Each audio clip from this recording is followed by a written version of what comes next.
시청자 여러분 안녕하십니까. 하루의 뉴스를 정리해드리는 YTN 뉴스나이트입니다. 태풍 카눈의 진로와 위력이 심상치 않아 보입니다. 방향을 서쪽으로 더 틀어서 수도권까지 타격한다는 예보입니다. 태풍을 피해서 새만금으로 수도권으로 옮긴 잼버리 대회. 유종의 미라도 거두기 위해서 기업, 대학, 종교계 그리고 아이돌 그룹까지 모두가 동참 움직입니다. 이런 와중에 오히려 대한민국이 가진 위기관리 능력을 보여주고 있다는 여가부 장관 발언이 논란입니다. 이 밖에 정치권 관심 뉴스들까지 잠시 뒤 나이트 포커스에서 전해드리고 화요일 뉴스나이트 헤드라인 보시고 태풍 소식으로 시작하겠습니다.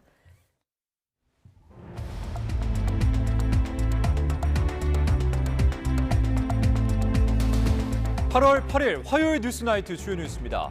태풍 카눈이 모레 오전 남해안에 상륙한 뒤 오는 11일 새벽 수도권을 통과할 것으로 보입니다.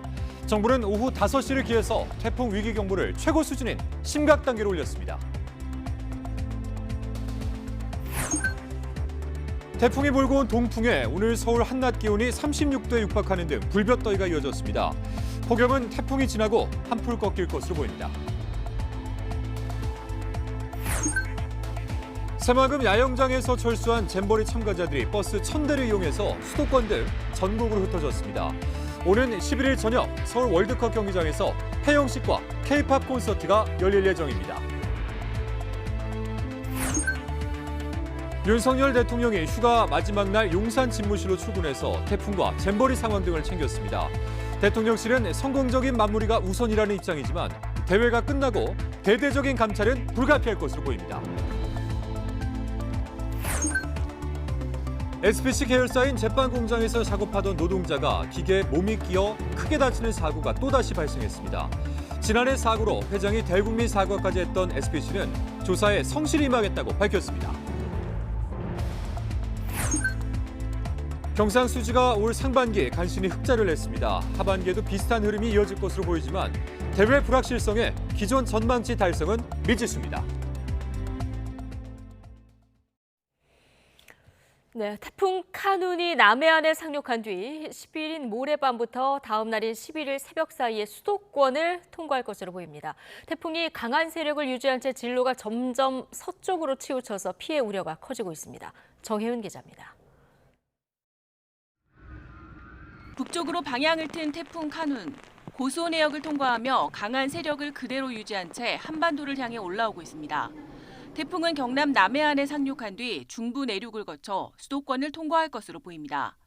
최근 사흘 동안 진로를 보면 점점 더 서쪽으로 이동하는 모습을 보입니다. 현재 태풍 진로 좌우에는 티베트 고기압과 북태평양 고기압이 자리 잡고 있습니다. 그런데 북태평양 고기압 아랫부분에 7호 태풍이 발생하면서 고기압이 서쪽으로 확장해 태풍 진로가 서쪽으로 치우치는 겁니다. 앞으로의 진로도 동쪽보다는 서쪽으로 조금 더 이동할 가능성이 남아 있습니다. 북태평양 고기압의 가장자리 영역, 큐슈 서쪽 해상에서 우리나라 쪽으로 접근해 올 때의 태풍의 달 정도, 그리고 상층에 유입되는 상대적으로 찬 공기와의 상호작용이 어느 정도 되느냐에 따라서 이 동편과 서편이 지금 현재 매우 변동성이 큰 상황이다. 기상청은 태풍 직접 영향권에서 내륙에는 최고 300mm의 폭우가 내리고 최고 초속 35m의 돌풍이 불 것으로 전망했습니다. 특히 전남 남해안과 영남 해안에 초속 40m의 폭풍이 불고 영동에는 600mm가 넘는 물폭탄이 쏟아질 것으로 보여 철저한 대비가 필요합니다. YTN 정혜윤입니다. 행정안전부는 모레 오후 5시를 기해 태풍 위기경보 수준을 경계에서 최고 수준인 심각 단계로, 중대본 단계도 최고 단계인 3단계로 격상했습니다. 위기경보 단계는 관심, 주의, 경계, 심각 4단계로 구분되는데 전국적으로 대규모 피해 발생이 예상될 때 심각으로 격상해서 대응합니다.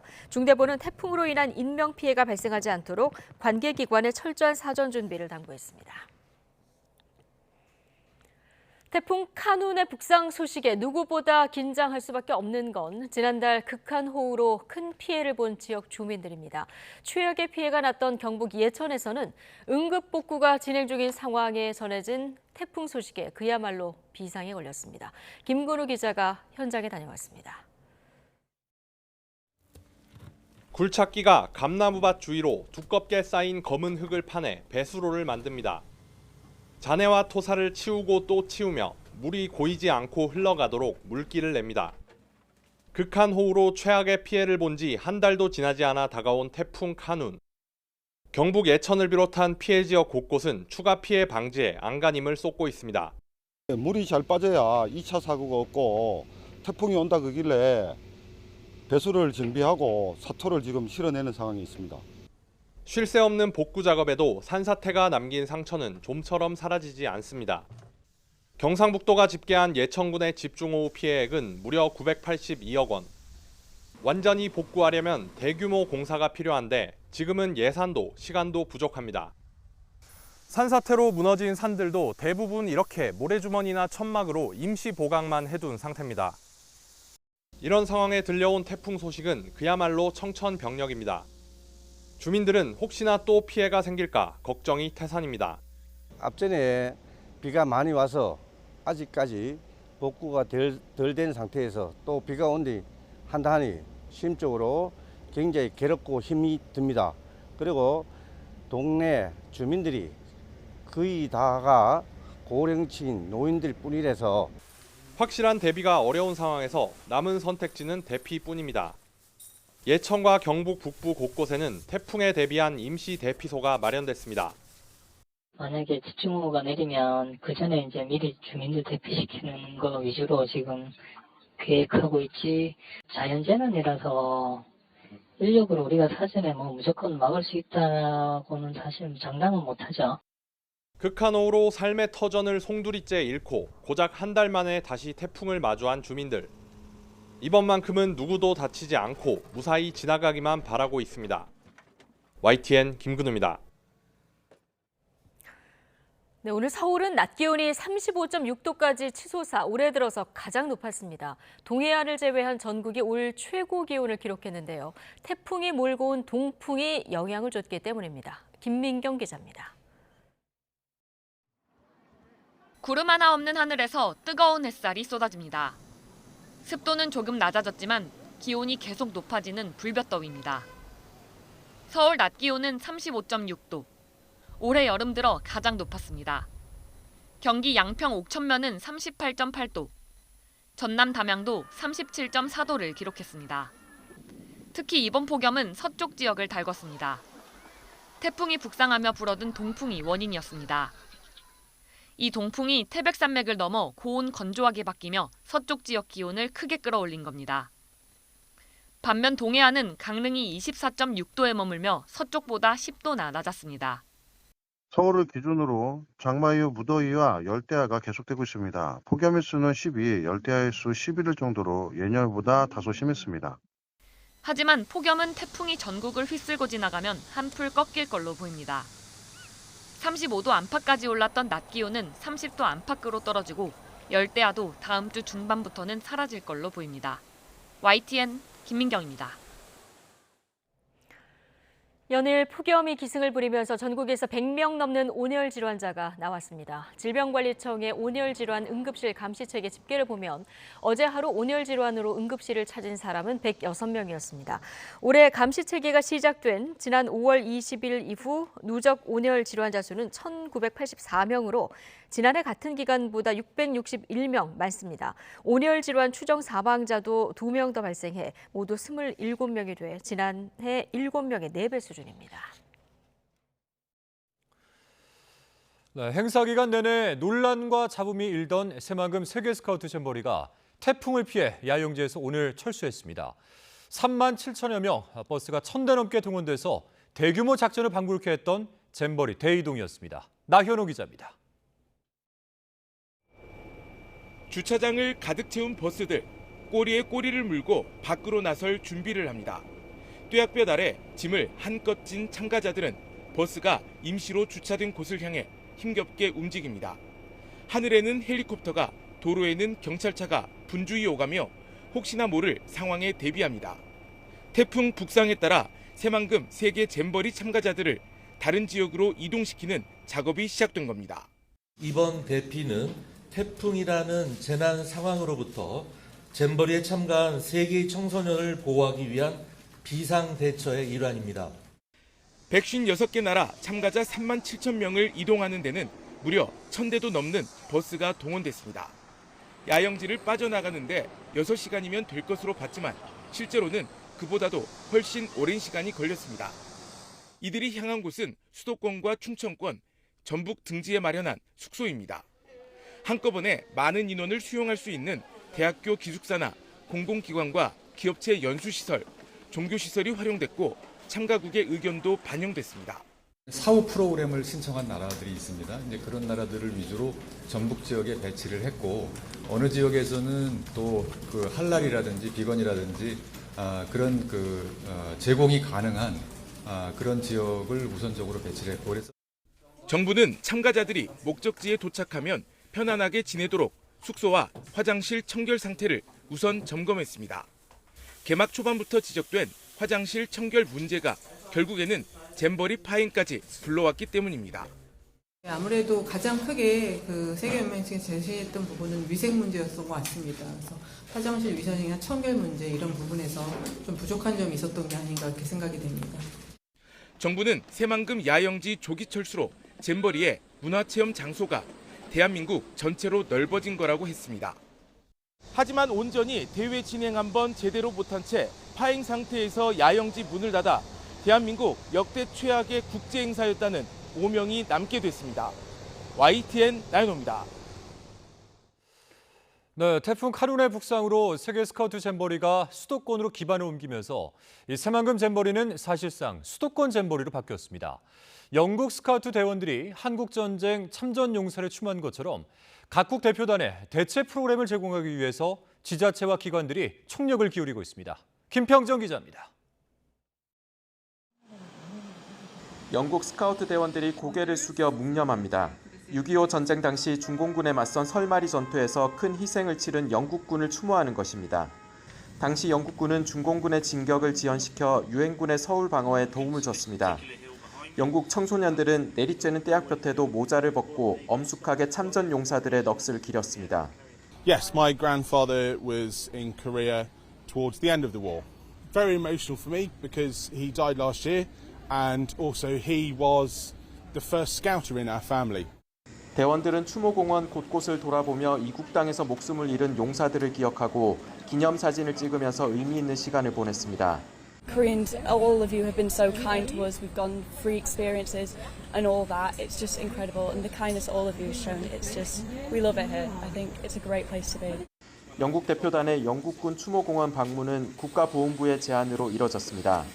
이렇게 정부기관은 물론 지자체와 기업에서도 잼버리 대체 프로그램을 제공하는 데 총력을 쏟고 있습니다. 특히 서울시는 한강과 광화문 광장, 경복궁 등 문화관광 자원을 활용한 프로그램을 만드는 데 고심하고 있습니다.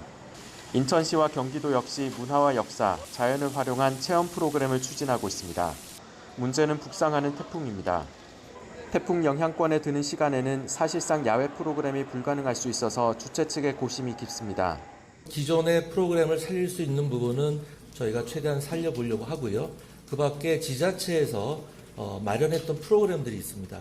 태풍이라는 변수가 있어서 안전 문제가 있기 때문에 그런 여러 가지 상황을 종합적으로 판단해서 잼버리의 메인 이벤트라 할 수 있는 K-팝 콘서트와 폐영식은 서울 상암 월드컵 경기장에서 열리는 것으로 결정됐습니다.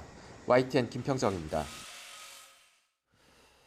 잼버리 참가자들이 새만금을 떠났지만 이 부실했던 대회 준비 과정을 되짚어봐야 한다. 이러한 목소리가 정치권을 중심으로 거세지고 있습니다.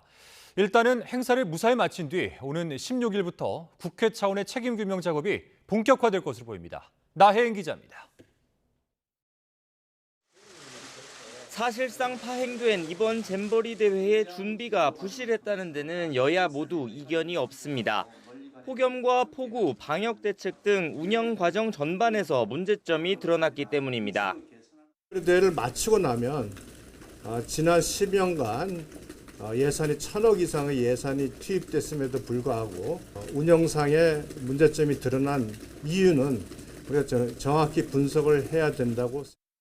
폭염 대비 화장실 등 시설은 그동안 요청했던 예산을 더 집행하고, 즉 의지만 있었다면 충분히 대비할 수 있었던 일인데 1,100억 원이 넘는 예산을 어디에 썼는지, 또 허투루 낭비한 건 아닌지 따져봐야 한다는 데도 공감대가 형성됐습니다. 그래서 당장 잼버리 행사가 끝난 뒤인 오는 16일 행정안전부를 소관기관으로 둔 행안위 회의를 잡았습니다. 대회 공동조직위원장인 이상민 행안부 장관이 직접 출석합니다. 주관 부처였던 여성가족부를 담당하는 여가위도 잼버리 관련 현안 질의 일정을 조율하고 있습니다. 예산 사용처와 외유성 출장 논란 등 그동안 제기된 지적들을 놓고 의원들의 강한 질타가 예상되는데 여야의 방점은 서로 다릅니다. 국민의힘은 전임 문재인 정부와 전라북도의 책임론을 부각하며 민주당이 당내 위기를 모면하기 위해 정치 공세를 편다고 날을 세웠고 당대표의 검찰 소환 임박, 돈봉투 파문 등 내부 위기를 덮기 위해서 쏟아내는 묻지마식 정치 공세를 멈춰야 합니다. 민주당은 집권 2년차를 맞은 윤석열 정부가 언제까지 남탓만 할 거냐며 쏘아붙였습니다. 조직위가 잘 가동이 되지 않았고 그러나 언제 한번 박근혜 정권 때문에 우리가 못한다 이런 얘기 한 적 없거든요. 왜냐하면 담당 부처에 대한 정부 차원의 대대적인 조사도 예상되는 가운데 잼버리 부실 운영 책임을 둘러싼 여야 대치 전선이 가팔라지는 모습입니다. YTN 나힌입니다.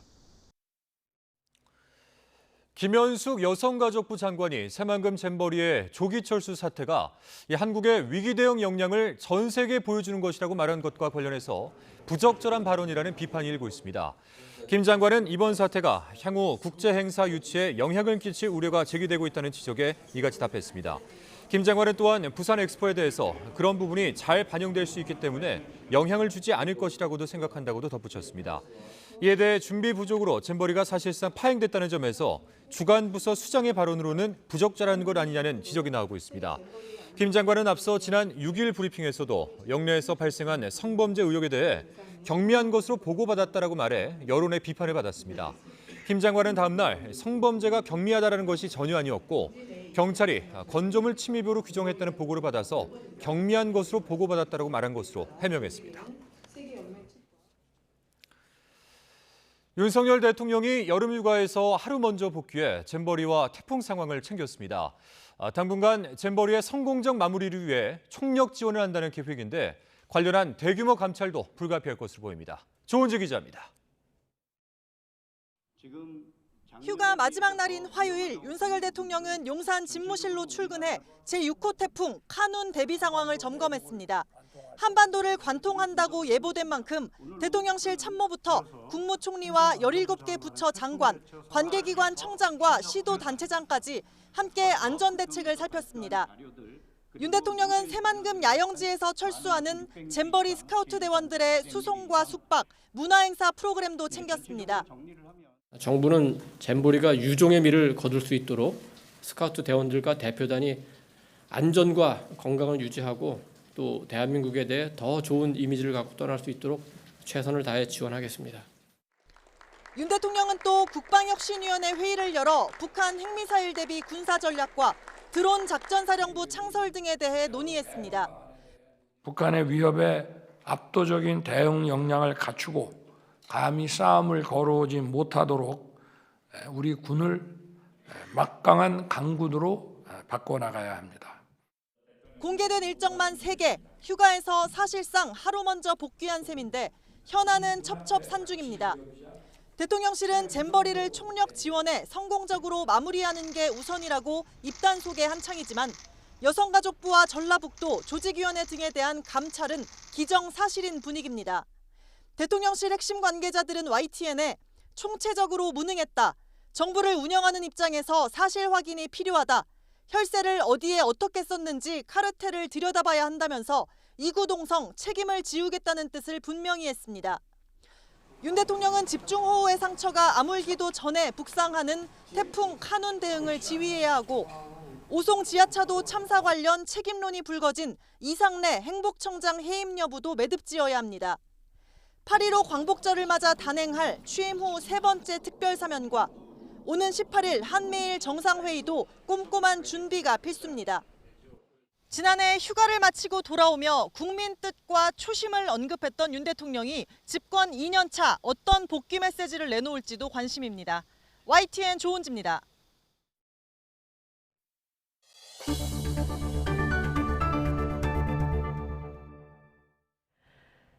SPC 계열사인 샤니 제빵 공장에서 50대 여성 노동자가 기계에 몸이 껴 크게 다쳤습니다.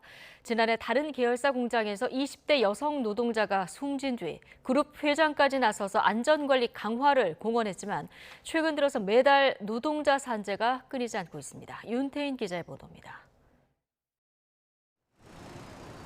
SPC 계열사 샤니의 제빵 공장에서 일하던 50대 여성 A씨가 기계에 끼었다는 신고가 접수됐습니다.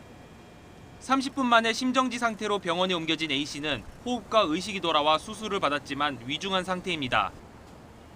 A씨는 사고 당시 빵 반죽 기계 아래에서 허리를 숙인 채 부품을 교체하던 중 작업이 끝난 줄로 안 동료가 기계를 작동시키면서 사고를 당한 것으로 파악됐습니다. 경찰이 A씨의 동료 등 공장 관계자를 상대로 사고 경위와 과실 여부를 조사하는 가운데 노동당국도 감독관을 파견했습니다. 수사는 산업법 위반 여부 조사는 할 거예요. 감독관들 다 나갔어요. 혹시 모르니까 수사과 감독관들도 다 나가고요.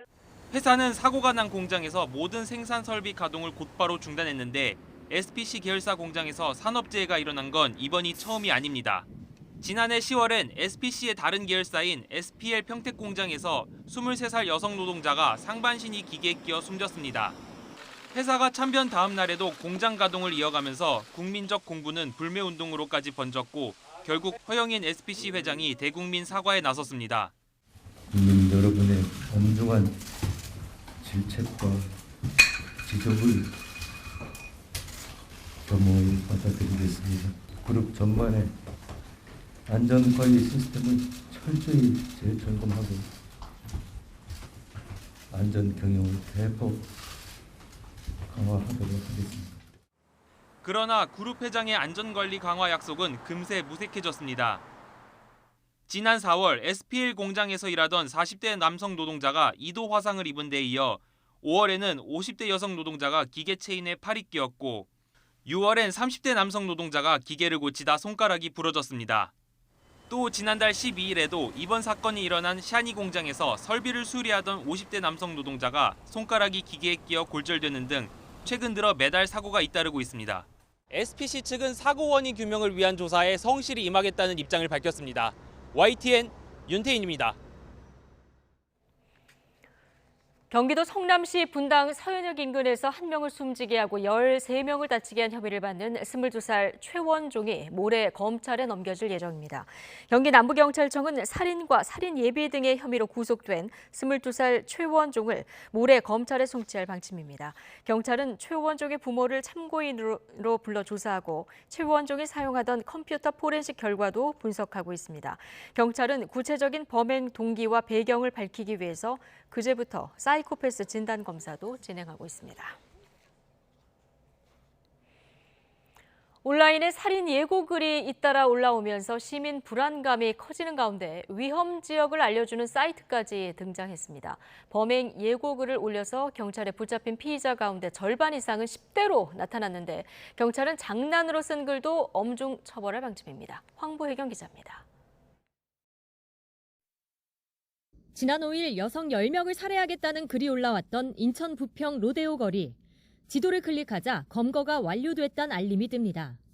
왜 여성만 범행 대상으로 했죠? 죄송합니다. 최근 살인 예고 범죄를 따라한 겁니까? 아닙니다. 서울 잠실역, 경기 고양시 일산 중앙광장과 같이 아직 글 작성자가 붙잡히지 않은 곳은 지도에 노란색으로 표시돼 있습니다. 무분별한 살인 예고 게시글로 시민 불안감이 커지자 대학생들이 직접 글이 올라온 지역과 검거 여부 등을 알려주는 사이트를 만든 겁니다. 지난달 21일 서울 신림역 흉기난동 사건 이후 온라인에 살인 예고글을 올렸다가 경찰에 검거된 인원은 70명에 육박합니다. 이 가운데 10대가 절반 이상을 차지하는데 범행 동기는 장난으로, 심심해서 등 별 생각 없이 올린 경우가 많았습니다. 10대를 검거를 해가지고 면담을 하고 보니까 장난이다. 나도 남들이 좀 이렇게 좀 나의 존재감을 좀 알아줬으면 좋겠다. 대다수가 사실은 이게 아주 심각한 범죄라는 걸 모른다는 거예요. 하지만 서울 강남 고속버스 터미널에서 붙잡힌 20대와 같이 실제로 흉기를 소지한 경우도 있어서 마냥 철없는 장난으로 볼 수도 없습니다. 경찰이 검거에 총력을 기울이고 있지만 게시글이 올라오는 속도를 따라잡지는 못하고 있습니다. 하루 이틀 사이에 그 게시자들을 확인 검거하고 있습니다만 참 안타깝게도 이 정말 무책임한 이런 것들이 계속 지속적으로 올라오고 있어서 한때 해마다 몸살을 앓았던 만우절 장난 전화는 한 번만 저질러도 형사 입건하는 원스트라이크 아웃 제도를 도입한 뒤 거의 사라졌습니다. 이에 따라 경찰은 시간과 장소가 특정됐다면 협박죄를 적용하고 이보다 형량이 높은 공무집행 방해죄도 적극 검토하기로 했습니다. 또 범행을 구체적으로 준비한 게 확인되면 최대 징역 10년까지 가능한 살인 예비 혐의로 엄벌한다는 방침입니다. 한순간의 장난이 돌이킬 수 없는 형사 책임으로 돌아올 수 있습니다. YTN 황보혜경입니다. 전국의 시도교육감이 긴급 총회를 열고 교권 확립을 위한 관련 법안 처리를 촉구했습니다. 교육감들은 심각한 악성 민원에는 벌금을 부과하는 등 가해자 책임을 강화할 것을 촉구했습니다. 신지원 기자의 보도입니다. 전국 17개 시도교육감들이 교권보호 대책 마련을 위해 긴급 임시총회를 열었습니다. 교육감들은 교권이 추락한 현실에 책임감을 느낀다며 아동학대 처벌법 등 관련법 개정 필요성을 강조했습니다. 무엇보다 필요한 것은 지금 교사들의 정당한 교육활동을 옥죄고 있는 각종 법령의 신속한 개정이며 그중 가장 대표적인 것이 아동학대 범죄의 처벌 등에 관한 특례법의 개정일 것입니다. 이와 관련해 경찰 수사 전 단계에서 교육 전문가로 구성된 아동학대 사례판단위원회를 신설해야 한다고 뜻을 모았습니다. 또 교육 침해 유형의 공무집행 방해와 무고를 추가하거나 심각한 악성 민원에 벌금을 부과하는 등 가해자의 책임을 강화하고 문제 학생에 대해서는 학교 측이 직접 진단과 치료를 요청할 수 있도록 법적 권한을 부여해야 한다고 밝혔습니다. 현장 교사들은 거리로 나와 실효성 있는 대책을 촉구했습니다. 수업 방해 학생 즉시 분리와 민원 창구 일원화를 위한 방안을 신속히 마련하라. 이주호 교육부 장관은 특수학교와 유치원 교사들을 잇따라 만났습니다. 특히 최근 불거진 특수교사 논란과 관련해 특수교육 활동을 보호하는 지침을 만들고 지원을 확대해 나가겠다고 밝혔습니다. 각급 학교에 특수교사 배치를 확대하고 가밀인 특수학급에는 특수교사를 추가로 배치할 수 있는 여건을 마련해 나가고 있습니다. 교육부는 또 구체적인 생활지도 방식을 두고 전문가와 교원단체의 의견을 수렴했습니다. 교권 침해 학생을 즉시 교실에서 분리하고 문제 행동이 반복될 경우 귀가 조치하거나 학부모를 소환하는 방안이 논의됐습니다. 교육부는 논의 내용을 토대로 2학기가 시작되는 다음 달부터 즉시 적용할 수 있는 학교 생활지도 지침을 마련한다는 방침입니다. YTN 신지원입니다. 교원단체가 2년 전 경기도의 한 초등학교에서 6개월 사이 담임교사 2명이 잇따라 극단적 선택을 한 것에 대해서 진상규명을 촉구했습니다. 전국 초등교사 노동조합은 오늘 최근 서희초등학교 교사와 기간제 교사 사망에 이어 젊은 교사들의 안타까운 현실이 드러나고 있다면서 진상조사를 요구했습니다. 한국교원단체 총연합회도 성명을 통해 교육당국의 전수조사를 촉구했습니다.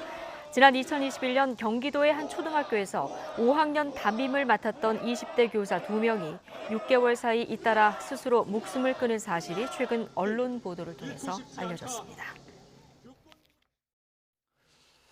다음 소식입니다. 정부가 이번 주부터 무량판 구조가 적용된 민간 아파트 293곳에 대한 전수조사에 착수했지만 이 조사 과정이 순탄치는 않습니다. 주거동 내부까지 점검하려면 입주민 동의를 받아야 하는 데다 이 점검 비용은 전부 시공사가 부담하도록 해서 난항이 예상되고 있습니다. 윤혜리 기자의 보도입니다. 지난해 말 입주를 시작한 경기도에 있는 아파트 단지입니다. 주거동 일부의 무량판 구조를 혼합 시공해 정부 전수조사 대상에 포함됐습니다.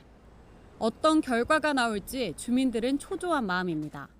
알려줘야 된다고 생각해요. 그래야 입주민들이 앞으로 어떻게 해야 할지에 대해서 계획을 세울 것 같아요.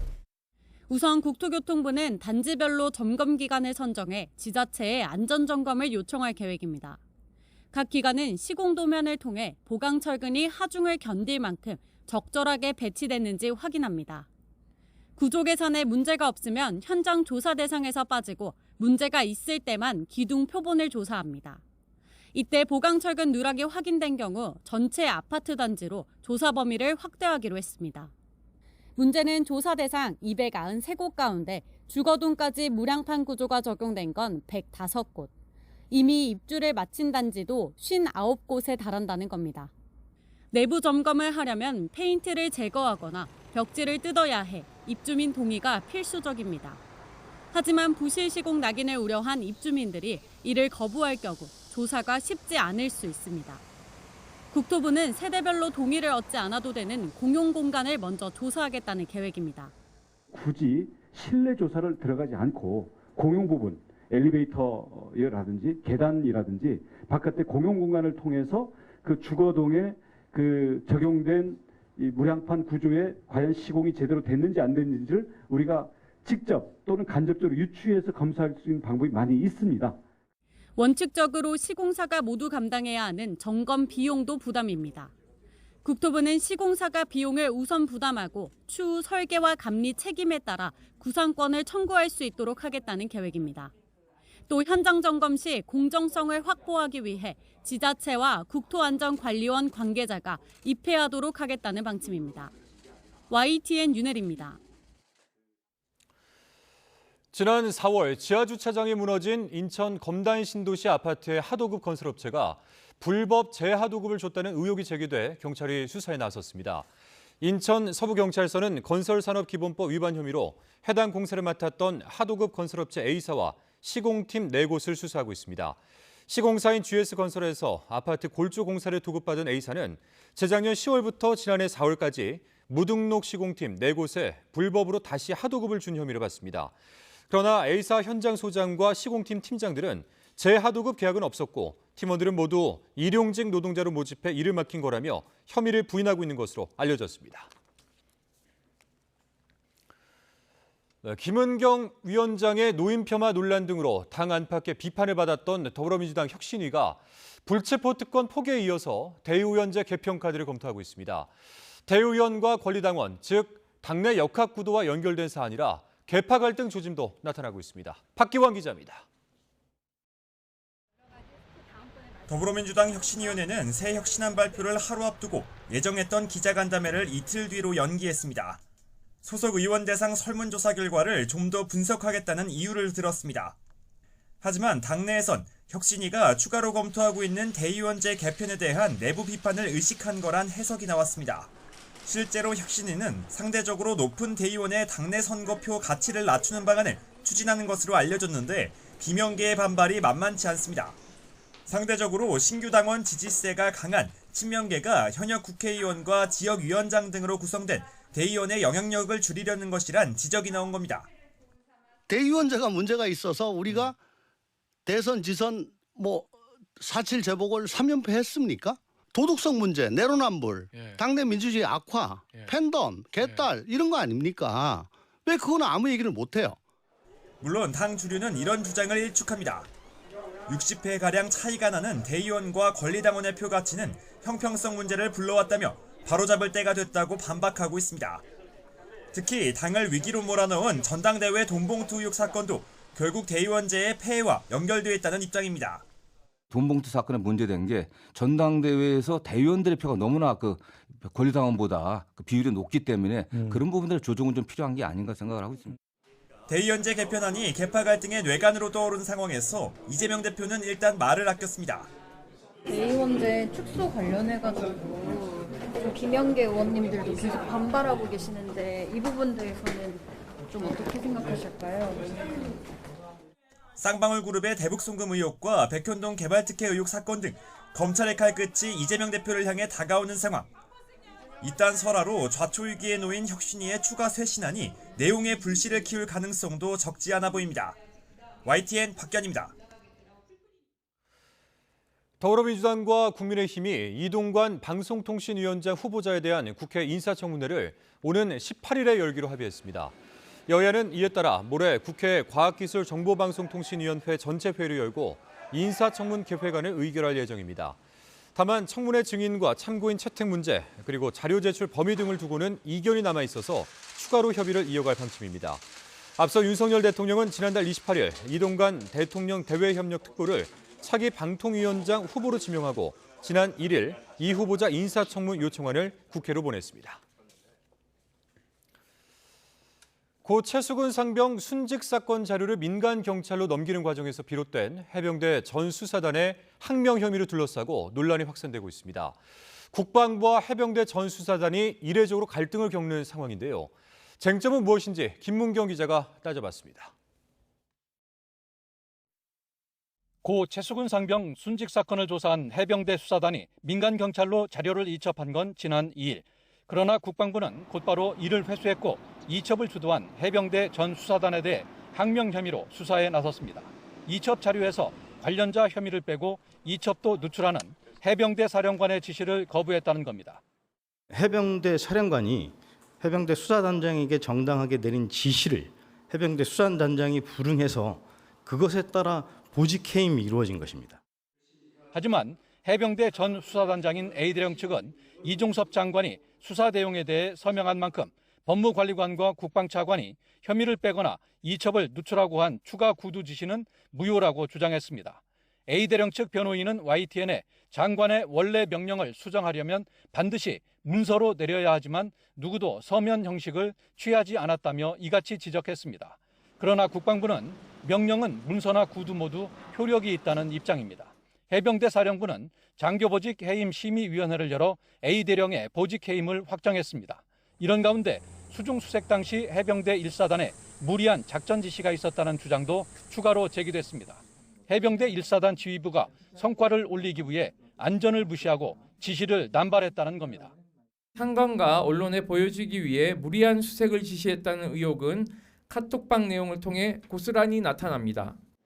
항명 사건 여부와는 별도로 해병대 1사단 지휘부의 책임 여부는 민간 경찰 수사에서 드러날 예정인데 국방부는 민간 경찰에 넘기기 전 추가 조사에 나설지 고심하고 있습니다. YTN 김문경입니다. 해군과 해병대에 지급되는 방탄복에 바닷물이 들어가며 성능이 떨어져 장병들 안전이 위협받을 수 있는 것으로 감사원 감사에서 드러났습니다. 육군에는 충격 흡수 기능이 부족한 방탄 헬멧이 보급됐습니다. 이승배 기자입니다. 해군과 해병대는 해상 작전을 수시로 진행하기 때문에 바닷물에 자주 노출됩니다. 하지만 함정 근무자를 뺀 대부분은 육군과 똑같은 육상용 방탄복을 쓰고 있습니다. 그런데 이 방탄복에 바닷물이 들어가면 성능이 떨어지는 것으로 조사됐습니다. 감사원이 방탄복을 24시간 동안 해수에 완전히 담근 뒤에 관통 여부 등을 확인한 결과 해수 침투 저항 성능이 낮아지는 것으로 드러났습니다. 감사원은 보안 문제로 정확한 데이터는 공개할 수 없지만 해상작전 장병의 안전이 위협받을 우려가 있는 수준이라고 설명했습니다. 방탄복을 바닷물에 3시간 동안 노출하면 관통 확률이 70%까지 증가한다는 연구 결과도 있어서 미군은 지난 2007년부터 해수 침투 저항 성능을 포함해 방탄복을 시험하고 있습니다. 그런데 우리 군은 아예 관련 기준조차 없다고 감사원은 꼬집었습니다. 방탄 헬멧 구입도 엉터리였습니다. 육군은 2년 전 개당 100만 원 정도를 주고 방탄 헬멧 43억 원어치를 계약하면서 성능 검사 없이 무턱대고 납품부터 받았습니다. 해외 파병 부대를 위해 긴급 조달해야 한다는 이유를 댔는데 알고 보니 예산이 날아갈까봐 서둘렀던 것으로 조사됐습니다. 뒤늦게 검사라도 제대로 해야 했지만 충격 흡수력 측정을 하지 않고 납품업체가 자체 실시한 데이터를 입력해 적합 판정을 냈습니다. 감사원이 해당 헬멧을 미국 검사기관에 성능 실험을 의뢰한 결과 일부에서 군이 요구하는 성능에 미달하는 제품이 발견됐습니다. 석 달 전인 지난 5월에도 성능 미달 방탄복 5만 벌, 100억 원어치가 육군에 납품된 사실이 감사원 감사에서 적발됐습니다. 이에 대해 국방부는 해군과 해병대 장병용 방탄복의 해수 침투 기준을 마련하고 향후 군수품 조달 시 관련 규정에 따라 철저히 관리 감독하겠다고 밝혔습니다. YTN 이승배입니다.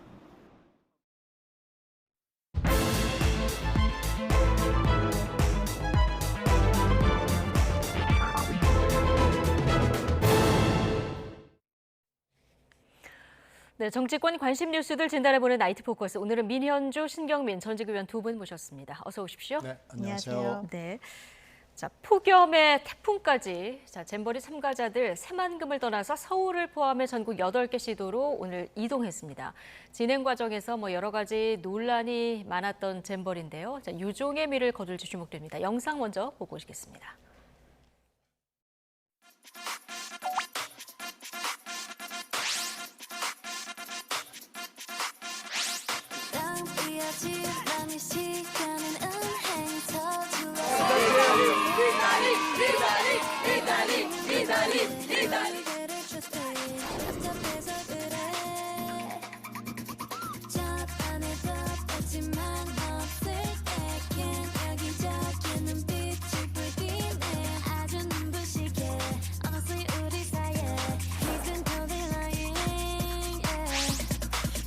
파티에 나만 못한 그날까지 네가 이상했던 그날 지원이가 친이랑 친 그날 그는 언제가 나가 없이 그날 나만 멋있는 옷을 입고 그날 Head him say we can go wherever 1000대 넘는 버스에 37,000명이 이동했습니다. 그야말로 잼버리 대이동이 오늘 진행이 되는 건데 이렇게 한꺼번에 많은 인원이 들어갈 수 있는 숙소를 찾을 수 있을까 했는데 오늘 기업, 대학, 기독교, 불교, 종교계까지 다 나서서 다행히 숙소 대란은 없었어요. 특히 대학교 기숙사 활용을 적극적으로 이제 협조를 받았고요. 예, 또 방학 중이니까. 네, 방학 중이기도 하고 또 우리나라 수도권에 특히 수도권에 있는 대학 같은 경우에는 기숙사 시설이 워낙 좋아서 이런데 수용하는 데는 큰 문제가 없었던 것으로 알고 있고 인천 지역 같은 경우에도 주민들까지 나서서 외국에 있는 해외 잼버리 단원들이 들어오는 거에 대해서 많이 환영을 하고 그런 걸로 보도가 나오고 있거든요. 그래서 이런 걸로 보면 어쨌든 초반에는 좀 많은 어려움들이 있었지만 지금 중반에 접어들면서 특히 태풍의 문제까지 같이 겹친 상황에서는 그래도 대회를 좀 안전하게 그리고 여러 가지 문화 행사를 통해서 그래도 부족하지만 여러 가지 해외 국제 대원들이 다양한 경험들을 할 수 있는 그 기반과 계획은 좀 마련한 것이 아닌가 싶습니다. 네. 대체 프로그램들이 마련되고 있지만 실내 문화 체험들이 늘다 보니까 이게 잼버리 취재 맞냐 이런 지적도 나오긴 하는데요. 대통령도 오늘 휴가 마지막 날인데 복귀해서 태풍도 오고 하니까 업무를 챙겼는데 자, 행사가 일단 잘 치러져야 되겠죠. 종료 뒤에는 그런데 좀 그동안 미숙한 점들이 많았기 때문에 좀 대대적 감찰이 이루어질 것 같아요. 감찰뿐이겠어요? 네. 감사, 감찰, 조사, 수사. 아마 국정감사도 여기에 아마 끼어들지 않을 수가 없을 거고요. 네. 여기는 하여튼 봐서 문제가 생긴 거 좀 고쳐야 될 것 같아요. 너무나 큰 실수를 한 거고요. 이건 두고두고 우리나라 국격과 명예에 아주 심각한 타격을 줄 것이고요. 시간도 충분했거든요. 네. 인력도 충분했고 어떻게 이렇게 엉망으로 할 수 있을까를 연구 대상이 될 정도로 이번에는 너무너무 못했습니다. 그래서 할 수 있는 모든 걸 다 해서 관련자도 책임을 물어야 되겠지만 어디서 도대체 뭐가 잘못됐는지를 좀 따져봐야죠. 어디서 이렇게까지 잘못된 건지는 좀 따져봐야 된다. 아마 여야 모두 국정조사 얘기가 나오지 않을까 싶은데 자, 잼버리 파장이 그런데 2030년 우리 부산 엑스포 유치로 좀 불똥이 튀는 거 아니냐 이런 우려들이 좀 나오는데 오늘 총리가 선을 긋긴 했습니다만 어떻게 보십니까? 물론 이제 국제 대회 국제 행사죠. 큰 행사를 유치하는 데서 처음부터 마무리까지 아주 성공적으로 마치면 더할 나위 없이 좋겠죠. 근데 물론 그리고 이번 있었던 잼버리 대회가 조금 국민들의 눈높이나 여러 가지 미흡한 점이 있었죠, 초반에. 그런 점에 대해서는 저는 정부, 여당, 그다음에 민주당 다 같이 이 부분은 반성하고 앞으로는 이런 일이 발생하지 않겠다. 이 정도의 서로 간에 반성하는 모습을 보였으면 어땠을까 했는데 민주당 일부 의원들 중심으로 이거 봐라, 이렇게 세계 대회 유치도 제대로 못하고 행사도 제대로 못 치르니 부산 엑스포도 문제가 되지 않겠느냐. 마치 그 여론이 부산 엑스포에 악영향을 주기를 바라는 듯한 몇 가지 그 방송이나 아니면 회의 자리에서 그런 발언들이 나왔어요. 이로 인해서 사실은 이 부분들이 부산 엑스포와 직접적인 관련은 없거든요. 그리고 대상도 다르고 행사 규모도 다르고 성격도 다른 건데 이것들을 무리하게 연결시켜서 정부 여당을 비판하려고 하다 보니까 이제 엑스포까지 번진 건데 저는 이 부분은 물론 지금 이번 잼버리 대회를 잘 치렀더라면 더할 나위 없어 좋았겠지만 성격이나 규모나 대상이 다른 이 대회에 연결시키는 것은 민주당이 좀 무리수를 두고 있는 것이다. 오히려 전 정부와 현 정부의 어떠한 연계에서 문제점이 있었는지 준비 과정은 무엇이 문제였는지 이런 점들에 좀 초점을 맞췄더라면 국민들의 공감도 얻어내고 그리고 또 새로 앞으로에 있을 다른 세계적인 대회 행사 준비하는 데 도움이 됐었지 이거를 억지로 끌어다가 부산 엑스포를 갖다 붙이고 부산 엑스포가 잘 안 될 것이다라고 전망하는 것 자체가 글쎄요 이게 책임감이 있는 야당 의원으로서 야당이 발언할 수 있는 것인가에 대해서 저는 똑같이 비판점이 있다고 봅니다. 너무 무리한 연결이다 이런 지적이신데요. 그래서 뭐 민주당이 얘기를 했느냐 안 했느냐 하고 뭐 그렇게 관련이 없을 거예요. 지금 이 사우디하고 이태리하고 뭐 엄청나게 싸우고 있는데 우리가 뒤늦게 들어간 거 아니에요? 그래서 이게 지금 2배수에 들어가는 것이 굉장히 중요한 일인데 아마 민주당 발언과 상관없이 이태리가 가만히 있겠어요? 사우디가 가만히 있겠어요? 아마 지금 엄청난 그 네거티브 캠페인이 국제적으로 벌어지고 있을 것이기 때문에 민주당 발언 여부는 저는 여기서 그렇게 중요해 보이지는 않습니다. 네. 자, 이 새만금 잼버리가 부산 엑스포 유치에 악영향을 끼칠 수 있다 이런 우려에 대해서 오늘 기자들 질문도 있었는데 김현숙 여가부 장관도 여기에 대해서 입장을 밝혔는데요. 이 발언을 하는 과정에 좀 논란의 발언도 있었습니다. 직접 듣고 오시죠. 이번 잼버리 사태가 부산 엑스포 같은 국제 행사 유치에 악영향을 끼칠 거라는 우려가 일각에서 있는데 이에 대한 입장 말씀 부탁드리겠습니다. 지금은 오히려 지금 위기 대응을 통해서 대한민국의 역량을 전 세계에 보여주는 그런 시점이라고 생각하기 때문에 오히려 대한민국이 갖고 있는 이 위기 관리 능력에 대해서 보여줄 수 있고 부산 엑스포에 대해서 그런 부분이 잘 반영될 수 있을 거여서 영향을 주지 않을 것이라고 생각합니다. 잼버리 조기 철수 사태가 오히려 대한민국 위기 대응 능력을 보여주고 있다. 김현숙 여가부 장관의 발언인데요. 초반에 사실 잼버리가 거의 파행이었는데요. 주무부처 수장입니다. 발언 어떻게 보십니까?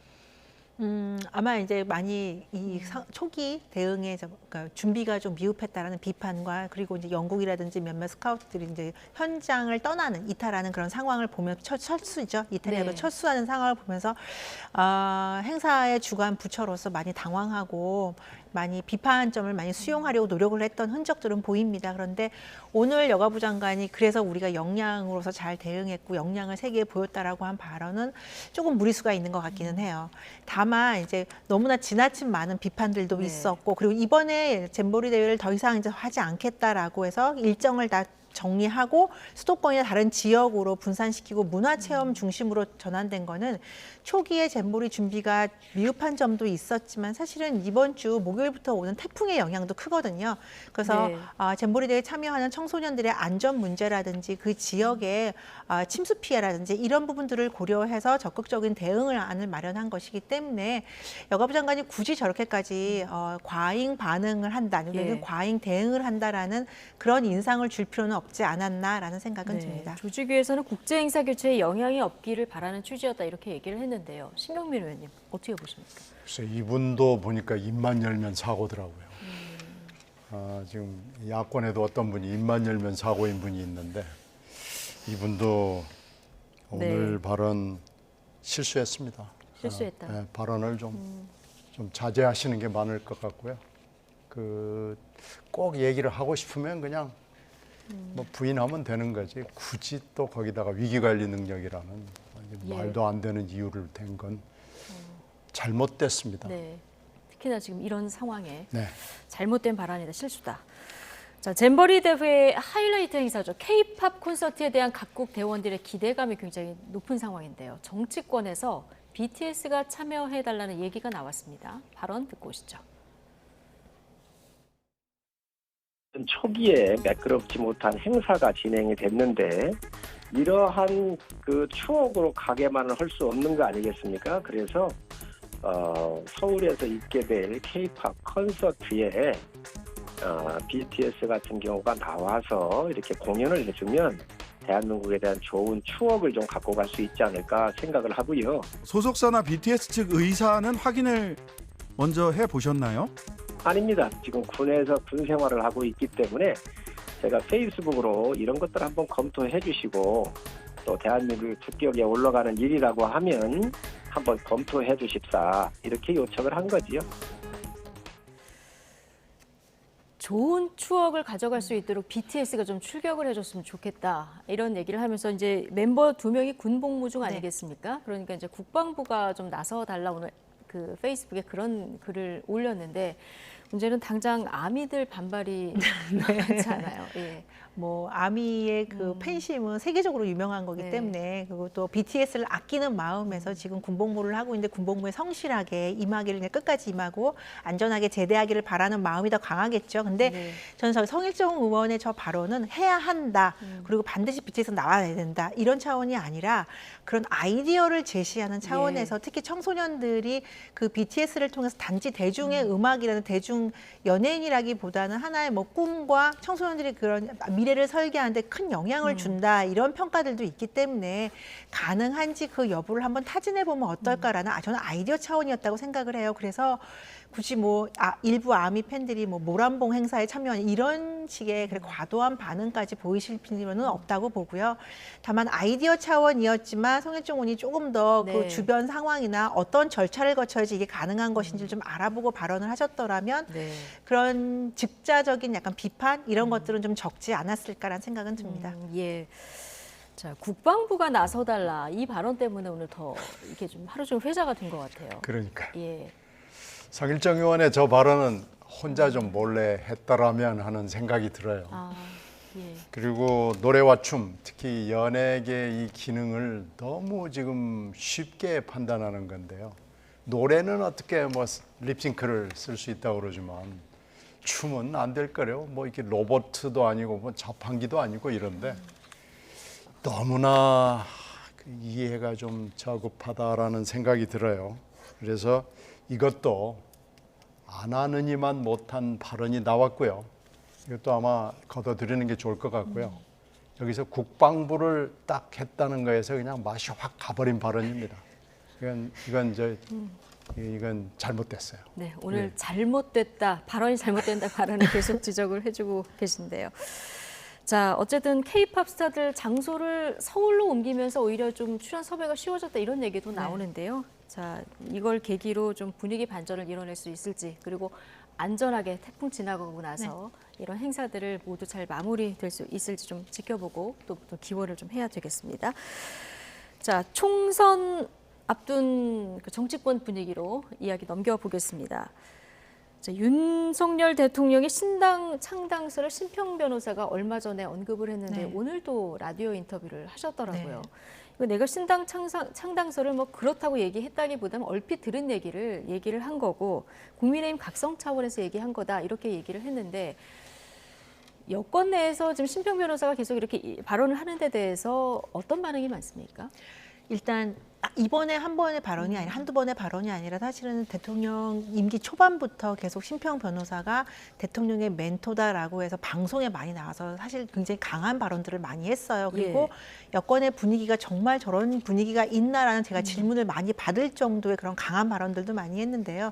이번에 신당 창당설 같은 경우에는 여권 내부에서 굉장히 황당하다는 반응들이 많고요. 특히 그 앞서 그 창당설의 근거가 되는 여론조사에 대한 반응들도 마찬가지고. 그런데 여론조사 언급에 대해서는 SNS에 사과를 하긴 했어요. 네, 사과해야죠. 그리고 나서 이제 대통령실에서 신평 변호사가 멘토로서의 한 발언 이런 것들에 대해서 근거 없다라는 거 이제 강한 비판적인 멘트에 대해서 신평 변호사가 오늘 굉장히 언짢은 이제 발언을 한 건데요. 전 여권 내부에서는 전혀 이런 거에 대한 동력이 없고요. 그리고 윤석열 대통령이 굳이 지금 국민의힘을 탈당을 해서 다른 당을 새롭게 만들 만한 그 이유도 없고 그 경우에는 우선 몇 가지 조건이 있는데 가장 큰 조건은 대통령이 지금 현재 정당 내에서 큰 지지 세력이 없다거나 그리고 국정 운영에서 굉장히 어려움을 겪는다거나 이런 경우라고 생각을 하는데요. 지금 국민의힘 같은 경우는 총선을 1년도 채 남겨주지 않은 상황에서 어떻게든 총선을 성공적으로 이끌어서 윤석열 정부의 국정 운영에 동력을 더해야 된다. 그런 분위기가 완전 팽배하고 있는 상황에서 신평 변호사가 단지 이제 와서 국민의힘이 각성하기를 바란다. 총선에서 대승하기 위해서 내가 그런 취지의 걱정, 덕담을 한 것이다라고 얘기한다면 글쎄요, 지금은 뭐 멘토가 아니다라고 분명히 대통령실에서 공식적인 부인을 했지만 그 이전까지는 그냥 침묵으로 지켜보는 상황에서 정치 지형에 굉장히 큰 악영향을 준다거나 집권 여당 내부에 혼란을 주는 이런 발언들에 대해서는 예. 앞으로 분명히 자제할 필요가 있고 네. 걸러질 필요가 있기 때문에 대통령실이나 지금 국민의힘 내부 지도부에서도 여기에 대해서 강력한 제재를 하는 것이 아닌가 싶습니다. 그 당내에서 비판이 적지 않은데 다만 내년 총선에서 그 수도권 참패 가능성 여전히 존재한다 이런 지적이 나오는데 하태경 의원도 이 신당 창당설은 소설이다 이렇게 얘기를 하면서 그러나 총선 위기설은 뭐 사실이다 얘기를 했거든요. 특히 민주당에서 비대위원장으로 김부겸, 이낙연 이런 분들이 나서게 되면은 부산에서도 국민의힘 어렵다 이렇게 오늘 얘기를 했거든요. 하태경 의원이 이제 자주 하는 발언 중에 하나가 미래에 대한 전망을 이제 프레임으로 짜서 혹 그런 방향으로 가야 한다. 이제 이 차원에서 많이 이야기를 한 논평을 많이 하는데요. 그러니까 민주당 내에서 이러한 약간 중도적인 세력들 그분들이 비대위원장이나 다음에 지도부가 됐을 경우에 선거에서 유리할 수 있죠. 근데 지금 지형에서 본다면 사실 국민의힘과 민주당이 아주 단단하게 양분되어 있는 상황입니다. 각 지지층들이 결집하는 상황이죠. 물론 무당층이 과거에 비해서 이전에 비해서 좀 규모가 늘어났기 때문에 새로운 신당이 창당하는 것이 아니냐, 더 새로 제3의 세력들이 나타나는 것이 아니냐라는 그런 전망은 될 수 있지만 저는 사실 내년에 있는 총선을 앞두고는 지금은 국민의힘과 민주당의 그 강한 지지층들이 점점 결집하는 상황이지 그 지지층들이 헤쳐모여하는 상황은 아니라고 생각을 해요. 그래서 물론 저희도 중도층과 그리고 더 미래를 향한 더 많은 공약들을 제시하고 사회 비전을 제시하면 내년 총선에서 더 많은 표를 얻을 수 있고 국민들의 공감을 얻을 수 있다. 그런 차원에서의 하태경 의원의 논평이라고 생각을 하지 그렇다고 해서 국민의힘이 당장 위기로 빠질 것이다. 그런 차원으로는 저는 보지는 않고요. 다만 뭐 하태경 의원 이야기한 대로 어느 당이 중간 지대를 향해서 더 많이 빨리 나아가느냐가 내년 총선에 상당 부분 승패를 결정할 수 있다. 그 부분에 대해서는 동의합니다. 제3의 정당 얘기를 하셨으니까요. 유승민 전 의원이 얼마 전에 공천을 구걸할 생각이 없다. 인터뷰에서 이런 얘기를 했었는데요. 오늘 김재원 전 최고위원이 이거는 당을 떠날 명분을 만드는 중인 것 같다. 그러면서 이제 제3의 정당을 만들 가능성을 언급하면서 박지원 전 민주당 비대위원장 등이 참여하는 그런 어떤 제3의 정당을 만들 가능성을 언급했는데 이런 가능성은 어떻게 보십니까? 저는 좀 약하다고 봅니다. 좀 약하다고 보십니까? 이 유승민 전 의원의 이 얘기는 당연한 얘기죠. 누가 나한테 공천을 주겠느냐라고 얘기를 하는 것이고요. 그건 뭐 누가 봐도 국힘당 안에서 봐도 그렇고 밖에서 봐도 그렇고 윤석열 대통령이나 김기현 대표가 지금 어차피 공천에 막강한 영향력을 가지고 있는 상황에서 유승민 전 의원에게 공천을 준다고 생각하는 사람은 여의도 바닥에는 한 사람도 없습니다. 그건 안 줄 것 같습니까? 그거 지켜봐야겠죠. 그건 뭐 당연한 얘기고 특히 유승민 전 의원의 성격으로 봤을 때 절대로 무릎을 꿇고 나한테 좀 기회를 달라고 할 분이 아니에요. 민 의원이 굉장히 민 전 의원이 굉장히 친하기 때문에 그건 뭐 잘 아실 거예요. 그래서 이건 너무나 당연한 얘기인데 이것이 곧바로 김재원 최고가 얘기하는 것처럼 제3정당 이것도 또 아니에요. 그러니까 지금 전부 다 아닌 것. 그럼 어떤 정치적인 길을 모색할 거라고 보십니까? 차라리 정치를 안 했으면 안 했지 유승민 의원이 구걸하거나 이상한 짓을 하지는 않을 겁니다. 박지원 전 민주당 비대위원장까지 하는 거는 너무 나간 박지현 전 비대위원장도 글쎄요. 뭐 정치라는 걸 예측하기는 어렵습니다만 객관적인 여건으로 봤을 때 손을 잡고 같이 가기는 조금 어렵지 않을까 생각이 돼요. 모르겠습니다. 앞으로 가을 상황이 찬바람이 나면 모든 것이 다 달라질 수는 있지만 현재로서는 그거 참 좋은 그림인데 아이디어인데 이럴 것 같지는 않습니다. 그렇군요. 박지원 전 비대위원장이 지난 대선에 사실 20대 여성 표심을 많이 민주당이 끌어다준 측면이 있기 때문에 근데 오늘 김재원 전 최고위원이 왜 이분을 끌고 갔는지는 아직 정확히는 모르겠습니다만 가능성은 적어 보인다 이렇게 얘기하셨습니다. 자, 심평 변호사의 신당 창당설이 처음 나왔을 때 김은혜 대통령실 홍보수석이 공식 입장까지 냈었죠. 오늘 이에 대해서 민현주 전 의원이 지적하신 대로 심평 변호사가 발끈했습니다. 직접 듣고 오시죠. 김은혜 수석 또는 홍보수석실에서 저한테 과도하게 지금 감정적 대응을 하고 있거든요. 공식 직함이 없이 함부로 의견을 내지 마라. 그런 말까지 하는데 공무원은 정치적 중립 의무가 있습니다. 과거에도 국회의원들을 향해서 웃기고 있네 하는 메모지를 썼다가도 이게 드러나고 그랬죠. 예. 이 전반적인 김 수석의 언행이 네. 감정의 기복이 너무 심한 것 같아요. 오만하다. 저는 이런 사람이 국가의 고위 공직자로 있다는 것이 어떤 면에서는 불길하고 서글픕니다. 오만하다. 저는 이런 사람이 고위공직자로 있다는 것이 불길하고 서글프다. 과거 메모까지 소환을 해서 굉장히 강하게 좀 비판을 한 모습 듣고 오셨는데 그러니까 자신의 발언에 대통령실이 너무 과도하게 감정적으로 대응을 하고 있다는 거예요. 이건 신경민 전 의원께 먼저 좀 여쭤볼 텐데 어떻습니까? 대통령실이 이렇게 공식 반응을 낸 것이 좀 더 넘치는 거였습니까? 아니면 심평 변호사 반응이 좀 과도한 겁니까? 심평 변호사가 이게 누범이에요. 전과가 많아요. 그러니까 지금 김은혜 수석이 좀 화를 낸 건데 그 화를 낸 거에 대해서 또 굉장히 격하게 지금 반응을 했네요. 근데 멘토가 있을 수 있죠. 대통령의 멘토 있을 수 있는데 제가 아는 멘토는 이번에 구속된 박영수 전 검사밖에는 저는 생각이 나지 않고요. 심평 변호사가 멘토를 했는지 모르지만 그거 옛날 옛적 얘기 아닌가 싶고요. 오늘도 멘토 아니다 이렇게 또 얘기했어요. 이 언론의 선정성인데 자꾸 이런 심평 변호사 같은 분을 불러다가 이것저것 이분이 말을 재미있게 하고 엉뚱한 얘기를 하기 때문에 아마 시청률이나 청취율 높이는 데는 좀 도움이 되겠지만 이거 좀 혼란을 많이 주는 거고요. 수도권은 지금 서로 거대 양당이 서로 참패한다고 난립니다.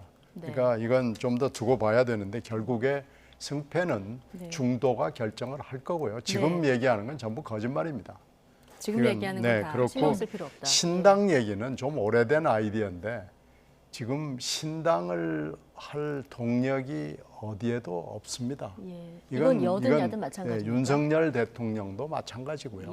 그래서 오래된 아이디어를 가지고 누가 또 한번 물레방아를 돌려보는 건데 이것도 동력이 없기 때문에 좀 허황한 얘기 같아요. 그럼 오늘 한 얘기는 틀린 얘기는 아니나 좀 오래된 얘기다. 오래전에 이런 얘기가 많이 있었고요. 그건 이 얘기는 윤 대통령이 본인이 국힘당이 마음에 안 든다고 여러 번 얘기를 했거든요. 그때 돌아다녔던 얘기입니다. 자, 심평 변호사에 대해서 김은혜 홍보수석이 그때 강하게 입장을 낸 거는 누적되게 발언을 계속 했기 때문이라는 의견이신데요. 저는 이 부분에 대해서 김은혜 홍보수석은 입장을 발표를 안 할 수가 없었다고 생각을 해요. 왜냐하면 심평 변호사가 대통령을 직접 언급을 했거든요. 마치 대통령이 직접 국민의힘과 같이 일 못하겠다, 신당을 창당해야겠다 이런 발언들을 함으로 인해서 대통령과 어떻게 보면 집권 여당 사이를 벌려놓고 그러니까 대통령이 마치 국민의힘을 불신하는 그런 메시지를 냈기 때문에 특히 또 방송에서 멘토라는 이름으로 나오고 있지 않았습니까?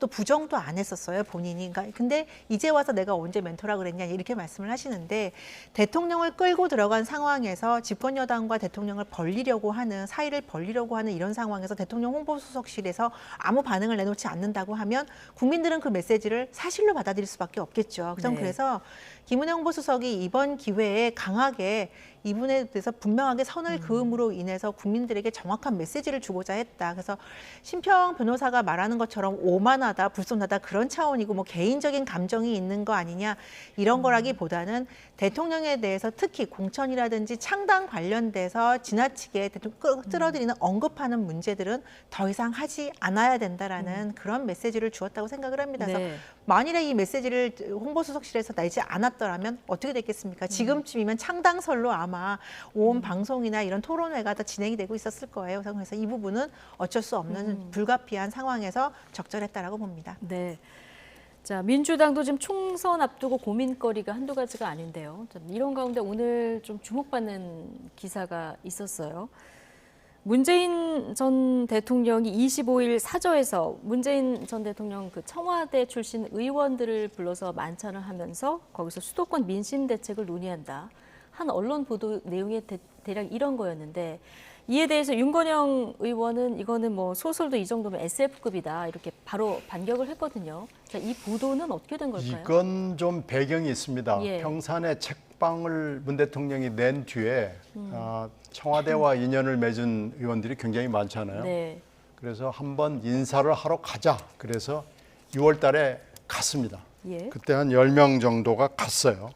그래서 그때 이제 저녁을 먹고 돌아왔는데 이게 보도가 되지는 않았습니다. 그래서 이제 그때 일정상 못 간 분들이 한 4, 5명 됩니다. 그래서 그분들이 그럼 우리가 2차로 가서 인사를 드리자. 그래서 여러 개 지금 날짜를 고르고 있는 중이에요. 그중에 후보 날짜 하나가 8월 25일인데 네. 이날 갈 수 있을지 없을지도 현재 모르는 상황에서 논의가 되던 상황. 네, 그럼 이 그래서 보도는 왜 나온 걸까요? 기자가 취재를 안 해서. 거죠. 기자가 예. 그냥 안 거죠. 기자가 아니까 이제 뭐 네. 여기다가 의미 그럼 부여하고 뭐 그래서 한 건데 예. 이렇게 근사하게 뭐 어쩌고 저쩌고 하는 아이디어는 전혀 없습니다. 그래서 이제 윤건영 의원이 SF급 소설이다라고 얘기를 반응한 게 바로 그건데요. 1차 때 간 게 보도가 만약에 됐더라면 뭐 아무것도 아닌데 그걸 또 보도로 할 만큼 엄청난 일도 아니거든요. 예. 그러니까 그때 한 10여 명이 그냥 갔다 온 거고 아무 얘기도 안 한 거고 이번에 이제 이게 뭐 엄청난 일인 것처럼 돼 있는데 네. 물론 뭐 시점이 이러니까 그러지 않을 거다라고 보도를 한 쪽에서는 주장을 하겠지만 그럴 가능성은 저는 없다고 봅니다. 그럴 가능성은 없다. 네. 근데 일각에서는 왜 친문 의원들만 모아놓고 논의하냐 이런 반응도 나왔다. 뭐 이런 보도들도 나와서요. 어떻게 보십니까? 뭐 소집까지는 아니겠지만 그리고 이 보도로 인해서 규모가 달라질 수는 있겠죠. 네. 일정도 변경될 수도 예. 있겠고 하지만 저는 이거는 있는 흐름이라고 보고요.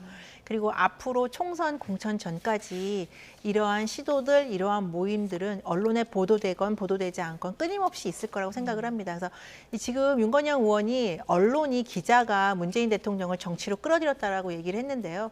문재인 대통령 스스로 저는 퇴임 이후에도 정치를 떠난 적이 없으신 것 같아요. 저렇게 책방을 내고 유명 인사들과 계속 만주신다든지 뭐 하다못해 조국 전 장관까지 같이 독대를 하는 상황이 또 언론에 보도되지 않았습니까? 그리고 지금 현역 의원들이든 원외 당협위원장들이든 문재인 대통령과 가까웠던 분들, 소위 친문계라고 하는 분들은 끊임없이 양산에 가고 있어요. 이거 자체가 만일에 문재인 대통령이 정말 공천에 관심이 없고 정치판에서 떠나서 조용히 살고 싶다라고 하신다면 네. 당분간은 거리를 두고 만나질 말아야죠. 의도적으로라도. 근데 끊임없이 계속 만나고 있고 과거를 회상하고 있고 미래에 대한 메시지를 내는 것 자체가 그리고 또 친문 의원들 입장에서는 지금 이재명 대표 체제에서 네. 내년 총선에서 공천을 받기 위해서는 문재인 전 대통령의 힘이 필요하다. 그런 차원에서 저는 이런 모임은 끊임없이 계속될 거라고 모으는 생각합니다. 게 아니라 모이더라도. 네, 모이더라도. 네, 네. 자발적으로 모이든 문재인 대통령이 보고 싶다고 하시던 어쨌든 이런 모임들은 계속 진행될 것이다라고 보여집니다. 네, 자 마지막 주제 얘기해 볼 텐데요. 대북 송금 의혹 관련해서 이화영 전 경기도 평화부지사가 이재명 대표에게 보고했다. 이렇게 뭐 진술을 했다는 얘기가 전해졌다가 또 옥중 편지에서는 또 아니다 전해져서 신경민 전 의원께서 지난번에 출연하셨을 때 8월 8일 재판이 굉장히 중요하다 하셨거든요. 근데 오늘 재판이 있었습니다. 그런데 오늘 또 파행이 됐는데 이번에는 새로 선임된 변호사하고 검찰하고 싸우다가 변호사가 사임비를 내고 퇴장을 해버렸어요. 글쎄 이 공판은요. 예. 정말 이상한 공판이에요. 7월 25일 날 그때 우리가 이걸 봤는데 네. 공판정에서 부부가 이화영 전 부지사의 부부가 싸웠잖아요. 네. 근데 오늘 8월 8일 속개된 이 재판에서는 이런 건 정말 처음 보는데 검사하고 선임이 됐다고 주장을 하는 덕수 법무법인의 변호사가 싸우고 그 이전에 하던 변호사는 해광 소속 변호사. 해광 법무법인인데 오늘 이분은 불출석을 냈어요. 네.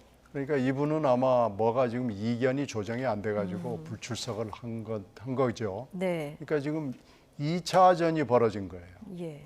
근데 1차전은 부부싸움이었다면 이번에는 변호사와 검사가 싸웠단 말이에요. 예. 이런 공판 또 처음 봅니다. 그래서 결국은 이게 이제 2주 후에 네. 다시 속개가 될 텐데 8월 15일이 이제 휴일이기 때문에 그 2주 후에 다시 또 속개가 될 텐데요. 네. 결국 최종적인 이화영 진술의 의미, 예. 진술의 그 진실 뭐 이런 것은 그때 이제 또 결정이 되겠죠. 뭐 설마 3차전이 있지는 않을 것 같은데요. 그때는 이제 해광의 그 법무법인 그 변호사가 나와가지고 할 것 같아요. 오늘 있었던 이것은요. 정말로 보기 드문 네. 광경입니다. 이런 공판을 제가 본 적이 별로 없습니다. 검찰이 증거에 부동의하라는 미션을 받고 온 거냐 이렇게 얘기하니까 변호인이 당신이 변호사냐 또 그렇게 얘기했다가 검사한테 당신이라니 뭐 이런 법정에서 오간 대화들을 제가 지금 글을 좀 읽어드렸는데요. 어쨌든 오늘 새 변호인이 재판부 기피 신청서에다가 증거 그 의견서를 제출을 했거든요. 근데 좀 이상한 게 이화영 전 부지사 당사자는 이걸 본 적이 없다는 거예요. 그렇죠. 예. 이게 가능합니까? 그렇죠. 방송 들어오기 전에 신경미 전 예. 의원님하고 제가 여쭤봤던 게 이게 본인이 모르는 상태에서 본인이 동의하지 않았는데 재판부 기피 신청이 가능한 거냐. 네. 이제 이게 사실 저는 제 상식으로는 가능하지 않은데 이거는 좀 지켜봐야 될 것 같고요. 결국에는 뭐 이거 제 추론입니다만 이재명 대표가 그 휴가 기간 동안에 김은경 비대위원장이 그렇게 큰 사고를 침에도 불구하고 침묵을 지켰고 아무런 대응을 하지 않았어요. 민주당이 정말 위기에 빠지는 상황에서도 결국 이 재판 준비를 위해서 시간을 다 오롯이 쓰고 있었던 것이 아닌가라고 할 정도로 오늘의 재판 상황이 정말 기괴하고요. 그리고 결국에는 이재명 대표가 휴가에 시간을 그렇게 썼다 이렇게 네, 추론을 하시는 네. 겁니까? 그리고 결국에 이게 핵심은 피고인이 300만 달러 대북 송금에 이재명 대표 보고했다라는 거 그거 말을 뒤집고 싶은 거잖아요. 이것이 만일에 인정이 되는 경우에는 이재명 대표가 앞으로 소환돼서 조사를 받을 때 굉장히 크게 이재명 대표는 치명적인 증거가 될 수 있기 때문에 물론 발언이지만 치명적인 증거가 될 수 있기 때문에 이거 관련해서 사실은 이재명 대표 주변에서 굉장히 치밀하게 준비를 하고 오늘 재판에 임했고 그래서 막판 뒤집기를 하려는 것이 아닌가 그런 추론이 가능한 재판이 아니었나 싶습니다. 의도적으로 재판 지연수를 쓰고 있다 그렇죠. 이렇게 그리고 보시는 건가요? 그리고 또 그 변호사가요. 네. 변호인이 바로 이 두 가지 일을 처리하고 다시 사임계를 냈어요. 계속 변호를 하는 것도 아니고요. 그러니까 아까 신 의원님 말씀하신 대로 정말 기괴하고 전에 없던 유례 없는 재판의 광경인데 이렇게 두 가지 미션을 딱 정리를 하고 다시 변호인은 사임계를 내고 사라졌다는 말이죠. 네. 그럼 과연 이것이 누구를 위한 이러한 과정이었는가? 결국 이재명 대표가 앞으로 이 관련해서 소환이 되고 조사를 받을 걸 대비하기 위한 글쎄요 이재명 대표 측의 전략이 아닌가라는 저의 추론입니다. 그럼 오늘 변호인이 이렇게 싸우고 사임계를 내고 나간 거는 이재명 대표 측의 어떤 지연 전략이다 이렇게 보시는 네. 거죠? 이렇게 보시는 건데 의견 어떠십니까? 물론 증거는 없죠. 네. 이재명 대표가 휴가 구상으로 이런 것들을 했다 그런다면 그건 잘못된 거죠. 근데 뭐 증거는 없으니까 제가 뭐라고 그렇죠. 말씀드릴 예. 수는 없지만요. 이 덕수 법무법인 덕수 변호사가 갑자기 튀어들어와서 기피 신청하고 증거부동의 의견서 내고 또 바로 사임을 해버리고 피고인은 또 기피 신청에 대해서 동의하지 않는다고 그래요. 근데 이 기피 신청이라는 건 재판부 당신 자격이 없어라고 하는 거기 때문에 거의 웬만해서는 하지 않는 겁니다. 아주 재판부가 이상한 행태를 보일 경우에 피고인이 하는 거거든요. 근데 피고인이 동의하지 않는다 그러면은 진행할 수 없을 겁니다. 그리고 만약에 이걸 재판부가 받아들일 수도 있죠. 받아들이면은 재판부와 또 하항고 절차, 재항고 절차가 있기 때문에 상당 기간 동안 재판이 진행될 수가 없습니다. 그래서 이건 이제 왜 갑자기 덕수 변호사가 와가지고 이런 일을 하는가라는 것이 의도가 재판 지연 전술인가라고 의심을 받을 수밖에 없는 거고요. 네. 이게 이재명 대표의 휴가와 관련이 있다라고 하는 건 또 이제 또 다른 얘기인데 진실은 모르겠습니다. 그런데 만약에 진실이 그런 거라 그러면은 이 재판은 결국은 또 2주 후에 기로에 또 서게 되고요. 설마 3차 대전이 공판장에서 일어나지는 않을 걸로 생각이 되는데요. 22일 재판에서는 해광 법무법인의 그 원래 10개월 동안 맡았던 변호사가 등장을 해서 지금까지 있었던 모든 혼란을 정리할 수밖에 없을 거고요. 그렇게 될 걸로 예상합니다. 뭐 휴가와 관련된 일이라는 건 아직 아무 연결고리가 없다는 점 말씀을 드리고, 자 오늘 이화영 전 부지사가 뭐라 그랬냐면 지금 말씀하신 대로 해광 변호사들과 정상적인 재판을 희망한다 이렇게 얘기를 했거든요. 오늘 이화영 전 부지사 입이 굉장히 주목된 상황인데 여기서 어떤 걸 읽으십니까? 글쎄요, 이게 피고인이 원하는 재판 의 모습과 그러니까 본인이 지금 경험하고 있는 거 아니겠습니까? 본인이 어쨌든 재판장에 서 있는 거고 본인이 원하는 것과 본인이 계획하는 것과 그 피고인 주변에 다른 사람들이 계획하고 원하는 그 재판의 방향이 다르다라는 걸 느끼고 있고요. 그리고 이화영 전 부지사 같은 경우에는 본인이 무력감을 느끼고 있는 것이 아닌가라는 생각이 듭니다.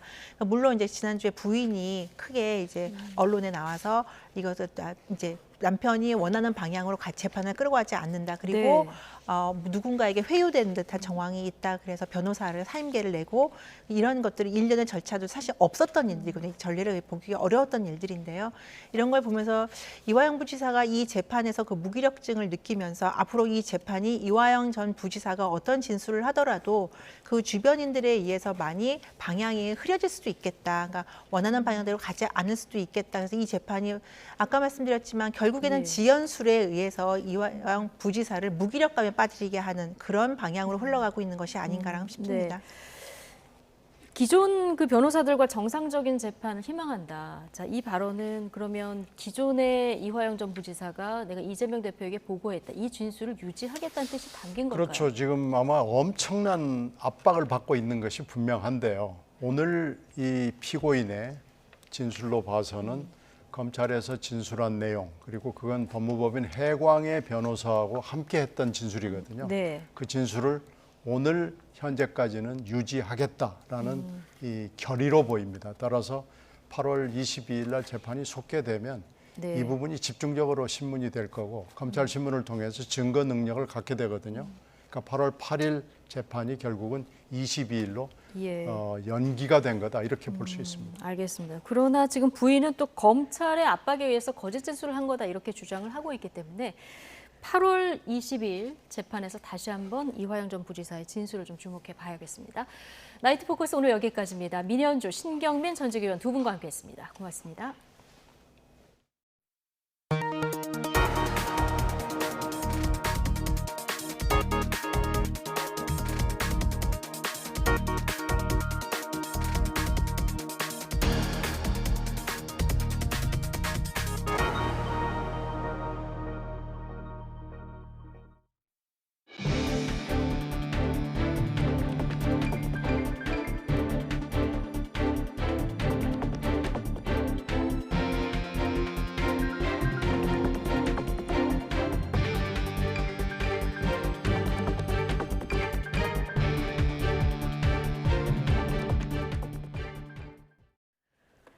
태풍 카눈이 남해안에 상륙한 뒤 모레 밤에는 수도권을 통과할 것으로 보입니다. 태풍이 강한 세력을 유지한 채 진로가 점점 서쪽으로 치우쳐 피해 우려가 커지고 있습니다. 정혜용 기자의 보도입니다. 북쪽으로 방향을 튼 태풍 카눈. 고수온 해역을 통과하며 강한 세력을 그대로 유지한 채 한반도를 향해 올라오고 있습니다. 태풍은 경남 남해안에 상륙한 뒤 중부 내륙을 거쳐 수도권을 통과할 것으로 보입니다. 최근 사흘 동안 진로를 보면 점점 더 서쪽으로 이동하는 모습을 보입니다. 현재 태풍 진로 좌우에는 티베트 고기압과 북태평양 고기압이 자리 잡고 있습니다. 그런데 북태평양 고기압 아랫부분에 7호 태풍이 발생하면서 고기압이 서쪽으로 확장해 태풍 진로가 서쪽으로 치우치는 겁니다. 앞으로의 진로도 동쪽보다는 서쪽으로 조금 더 이동할 가능성이 남아 있습니다. 북태평양 고기압의 가장자리 영역, 큐슈 서쪽 해상에서 우리나라 쪽으로 접근해 올 때의 태풍의 달 정도, 그리고 상층에 유입되는 상대적으로 찬 공기와의 상호작용이 어느 정도 되느냐에 따라서 이 동편과 서편이 지금 현재 매우 변동성이 큰 상황이다. 기상청은 태풍 직접 영향권에서 내륙에는 최고 300mm의 폭우가 내리고 최고 초속 35m의 돌풍이 불 것으로 전망했습니다. 특히 전남 남해안과 영남 해안에 초속 40m의 폭풍이 불고 영동에는 600mm가 넘는 물폭탄이 쏟아질 것으로 보여 철저한 대비가 필요합니다. YTN 정혜윤입니다. 오늘 서울은 낮 기온이 35.6도까지 치솟아서 올해 들어서 가장 높았습니다. 네, 동해안을 제외한 전국이 올 최고 기온을 기록했는데 태풍이 몰고 온 동풍이 영향을 줬기 때문입니다. 김민경 기자입니다. 구름 하나 없는 하늘에서 뜨거운 햇살이 쏟아집니다. 습도는 조금 낮아졌지만 기온이 계속 높아지는 불볕더위입니다. 서울 낮 기온은 35.6도. 올해 여름 들어 가장 높았습니다. 경기 양평 옥천면은 38.8도. 전남 담양도 37.4도를 기록했습니다. 특히 이번 폭염은 서쪽 지역을 달궜습니다. 태풍이 북상하며 불어든 동풍이 원인이었습니다. 이 동풍이 태백산맥을 넘어 고온 건조하게 바뀌며 서쪽 지역 기온을 크게 끌어올린 겁니다. 반면 동해안은 강릉이 24.6도에 머물며 서쪽보다 10도나 낮았습니다. 서울을 기준으로 장마 이후 무더위와 열대야가 계속되고 있습니다. 폭염 일수는 12, 열대야 일수 11일 정도로 예년보다 다소 심했습니다. 하지만 폭염은 태풍이 전국을 휩쓸고 지나가면 한풀 꺾일 걸로 보입니다. 35도 안팎까지 올랐던 낮 기온은 30도 안팎으로 떨어지고 열대야도 다음 주 중반부터는 사라질 걸로 보입니다. YTN 김민경입니다. 제6호 태풍 카눈이 우리나라를 관통할 것으로 예보된 가운데 윤석열 대통령이 여름 휴가 마지막 날인 오늘 태풍 상황 긴급 점검회의를 주재했습니다.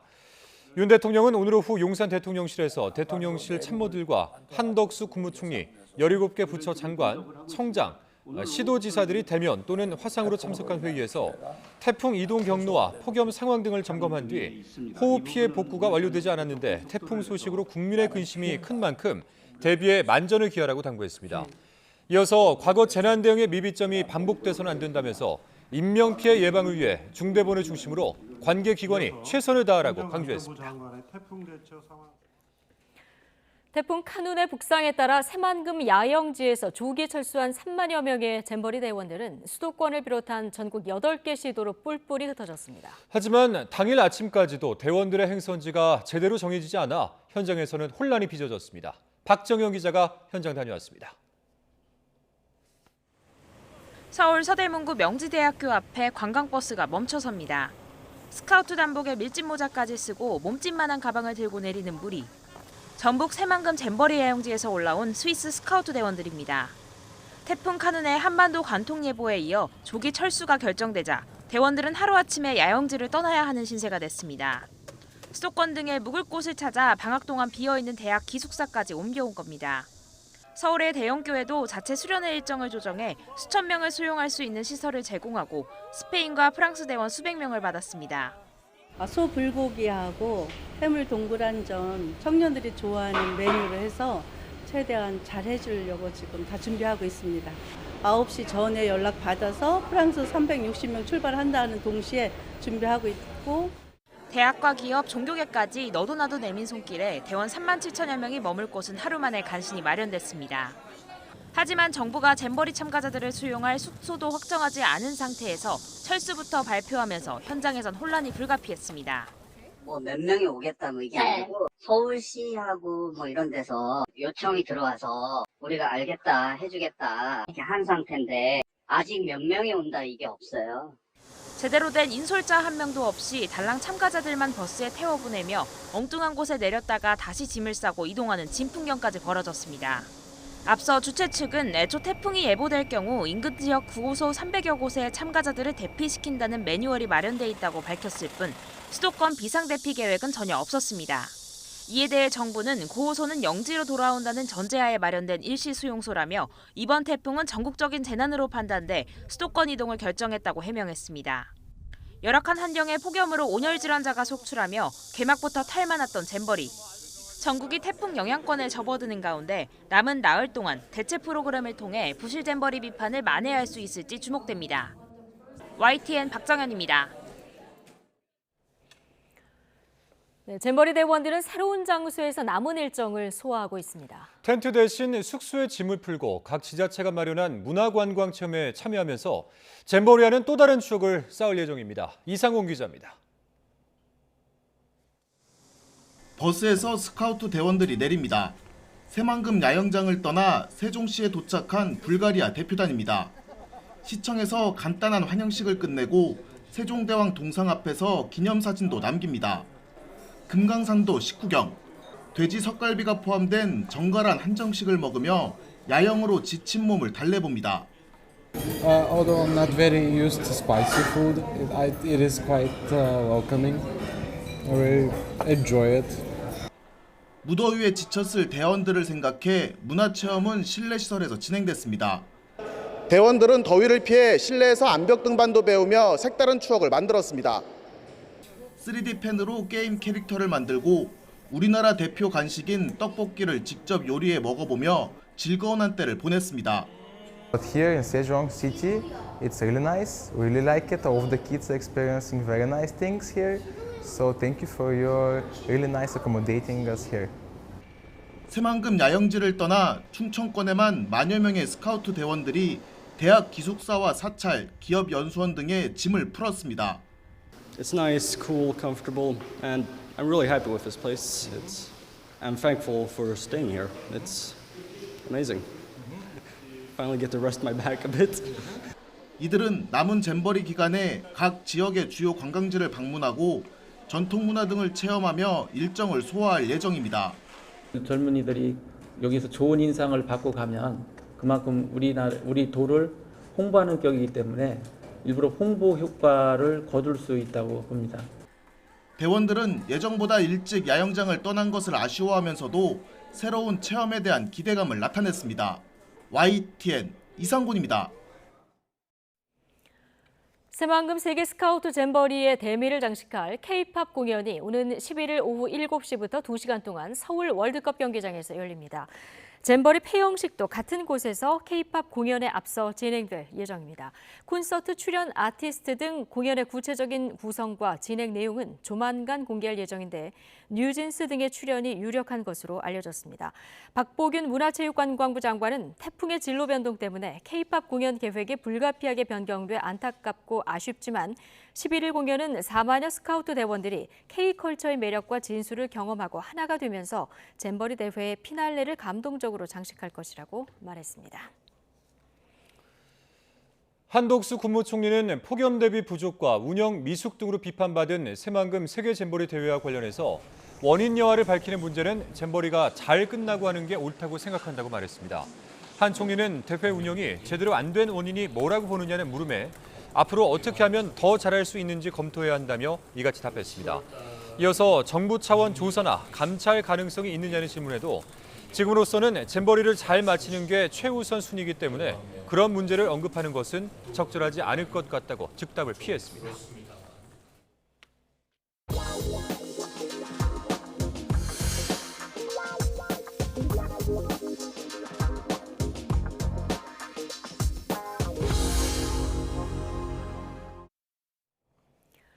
SPC 계열사인 샤니 제빵 공장에서 50대 여성 노동자가 기계에 몸이 껴 크게 다쳤습니다.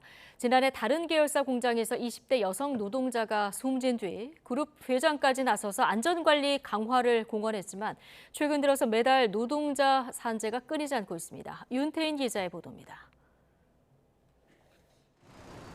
SPC 계열사 샤니의 제빵 공장에서 일하던 50대 여성 A씨가 기계에 끼었다는 신고가 접수됐습니다. 30분 만에 심정지 상태로 병원에 옮겨진 A씨는 호흡과 의식이 돌아와 수술을 받았지만 위중한 상태입니다. A씨는 사고 당시 빵 반죽 기계 아래에서 허리를 숙인 채 부품을 교체하던 중 작업이 끝난 줄로 안 동료가 기계를 작동시키면서 사고를 당한 것으로 파악됐습니다. 경찰이 A씨의 동료 등 공장 관계자를 상대로 사고 경위와 과실 여부를 조사하는 가운데 노동당국도 감독관을 파견했습니다. 수사는 산업법 위반 여부 조사는 할 거예요. 감독관들 다 나갔어요. 혹시 모르니까 수사과 감독관들도 다 나가고요. 회사는 사고가 난 공장에서 모든 생산 설비 가동을 곧바로 중단했는데 SPC 계열사 공장에서 산업재해가 일어난 건 이번이 처음이 아닙니다. 지난해 10월엔 SPC의 다른 계열사인 SPL 평택 공장에서 23살 여성 노동자가 상반신이 기계에 끼어 숨졌습니다. 회사가 참변 다음 날에도 공장 가동을 이어가면서 국민적 공분은 불매운동으로까지 번졌고 결국 허영인 SPC 회장이 대국민 사과에 나섰습니다. 국민 여러분의 엄중한 질책과 지적을 겸허히 받아들이겠습니다. 그룹 전반의 안전관리 시스템을 철저히 재점검하고 안전 경영을 대폭 강화하도록 하겠습니다. 그러나 그룹 회장의 안전관리 강화 약속은 금세 무색해졌습니다. 지난 4월 SPL 공장에서 일하던 40대 남성 노동자가 2도 화상을 입은 데 이어 5월에는 50대 여성 노동자가 기계 체인에 팔이 끼었고 6월엔 30대 남성 노동자가 기계를 고치다 손가락이 부러졌습니다. 또 지난달 12일에도 이번 사건이 일어난 샤니 공장에서 설비를 수리하던 50대 남성 노동자가 손가락이 기계에 끼어 골절되는 등 최근 들어 매달 사고가 잇따르고 있습니다. SPC 측은 사고 원인 규명을 위한 조사에 성실히 임하겠다는 입장을 밝혔습니다. YTN 윤태인입니다. 직장 내 괴롭힘에 시달리다가 극단적 선택에 이른 전화 상담원의 유족에게 보험사가 사망보험금을 지급해야 한다는 법원 판결이 나왔습니다. 고인의 사망은 자유로운 의사결정에 따른 게 아니라 우발적 사고로 봐야 한다며 재해로 인정된다고 판단했습니다. 홍민기 기자의 단독 보도입니다. 2018년 성남시 직영 콜센터에서 전화 상담 업무를 시작한 40대 여성 A씨. 입사 1년 반 만인 지난 2019년 12월 자택에서 숨진 채 발견됐습니다. 경찰은 A씨가 헬륨가스를 이용해 극단적 선택을 한 것으로 결론 내렸습니다. A씨는 2001년 아들에게 1억 원을 지급하는 사망보험에 가입한 상태였지만 보험사는 보험금 지급을 거절했습니다. 고의로 자신을 해친 경우는 보험 약관상 지급 거절 사유에 해당한다는 이유를 들었습니다. 하지만 유족은 A씨 사망이 직장 내 괴롭힘에 의한 산업재해라고 주장하며 소송을 냈습니다. A씨가 극단적 선택에 내몰렸을 당시 자유로운 의사결정이 가능한 상태였는지가 소송 쟁점이 됐습니다. 그런데 A씨는 입사 이후 관리자의 공개적인 지적과 모욕, 질책 등으로 극심한 업무 스트레스를 겪은 것으로 나타났습니다. 2019년 한 해 동안에만 정신과 치료를 20번 넘게 받았고 몸무게도 7kg 넘게 빠질 만큼 정신적 고통이 심했습니다. 잠시 일을 쉬어 상태가 호전됐지만 복직 후 2달간 사측의 형사 고소와 징계위원회 회부, 해고 처분이 잇따르면서 상황이 급격히 나빠졌습니다. A씨는 사망 사흘 전 병원 상담에서 예상은 했지만 실제로 부닥치니 더 힘들다. 아침마다 토했는데 통증이 더 심해진다고 토로하기도 했습니다. 2년 동안 이어진 소송 끝에 법원은 A씨 유족 손을 들어줬습니다. 재판부는 A씨가 죽음을 준비할 무렵 이미 정상적인 판단력을 잃고 통제불능의 충동에 사로잡혔다고 봤습니다. 극단적 선택에 필요한 준비를 했다는 사정만으로 자유로운 의사결정을 할 수 있는 상태였다고 단정할 수 없다는 겁니다. 또 직장 내 괴롭힘이 직접 원인이 되진 않았지만 A씨의 사망은 고의가 아닌 우발적 사고로 재해에 해당한다며 보험금 1억 원을 지급해야 한다고 판결했습니다. A씨 유족과 보험사 양측 모두 항소하지 않아 이 판결은 지난 5월 확정됐습니다. 업무상 스트레스와 정신적 고통이 극심했고 그것이 악화돼서 정신적 억제력과 어떤 현실 판단 능력이 현저히 저하된 상태에서 으로 나아간 것이라면 업무상 재해다라는 것을 인정한 판례로서 대법원은 지난 2021년 직장 상급자가 업무상 범위를 넘어 다른 노동자에게 신체적, 정신적 고통을 줬다면 민사상 불법 책임을 진다는 판례도 확립했습니다. YTN 홍민기입니다.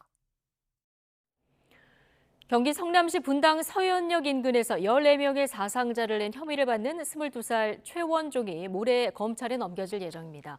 경찰은 최원종의 부모를 참고인으로 불러 조사하고 최원종이 사용하던 컴퓨터 포렌식 결과도 분석하고 있습니다. 경찰은 구체적인 범행 동기와 배경을 밝히기 위해서 그제부터 사이코패스 진단 검사도 진행하고 있습니다. 지난달 서울 신림동 사거리 일대에서 무차별 흉기 난동을 벌였던 조선이 마약 정밀 검사에서도 음성 판정을 받았습니다. 서울관악경찰서는 조선의 모발 등을 국립과학수사연구원에 정밀 감정을 의뢰한 결과 마약 반응이 나타나지 않았다고 밝혔습니다. 앞서 조선은 체포 직후 경찰 조사에서 마약성 진통제인 펜타닐을 복용했다고 말했다가 한 차례 번복했고 간이시약 검사에서 음성 반응이 나왔습니다. 서울 신림동 흉기난동범 조선이나 분당 흉기난동범 최모 씨와 같이 불특정 다수를 겨냥해서 범행을 저지르는 경우 흔히 묻지마 범죄라고 부릅니다. 예측이 어렵고 누구나 범죄의 대상이 될 수 있다 보니 시민 불안도 큰데 이런 묻지마 범죄가 뭔지 정확한 개념조차 세워지지 않아 통계 관리도 제대로 되지 않고 있습니다. 유서연 기자가 전해드립니다. 서울 신림동에서 일면식도 없는 행인들에게 무차별적으로 흉기를 휘두른 33살 조선. 경찰 조사에서 자신이 처한 상황을 탓하며 다른 사람들도 불행하게 만들고 싶어서 범행을 저질렀다고 진술했습니다. 예전부터 너무 안 좋은 상황에 있었던 게 제가 너무 잘못한 일인 것 같습니다. 어떤 안 좋은 상황인지 한번 말해주세요. 아니 저는 그냥 쓸모없는 사람이 죄송합니다.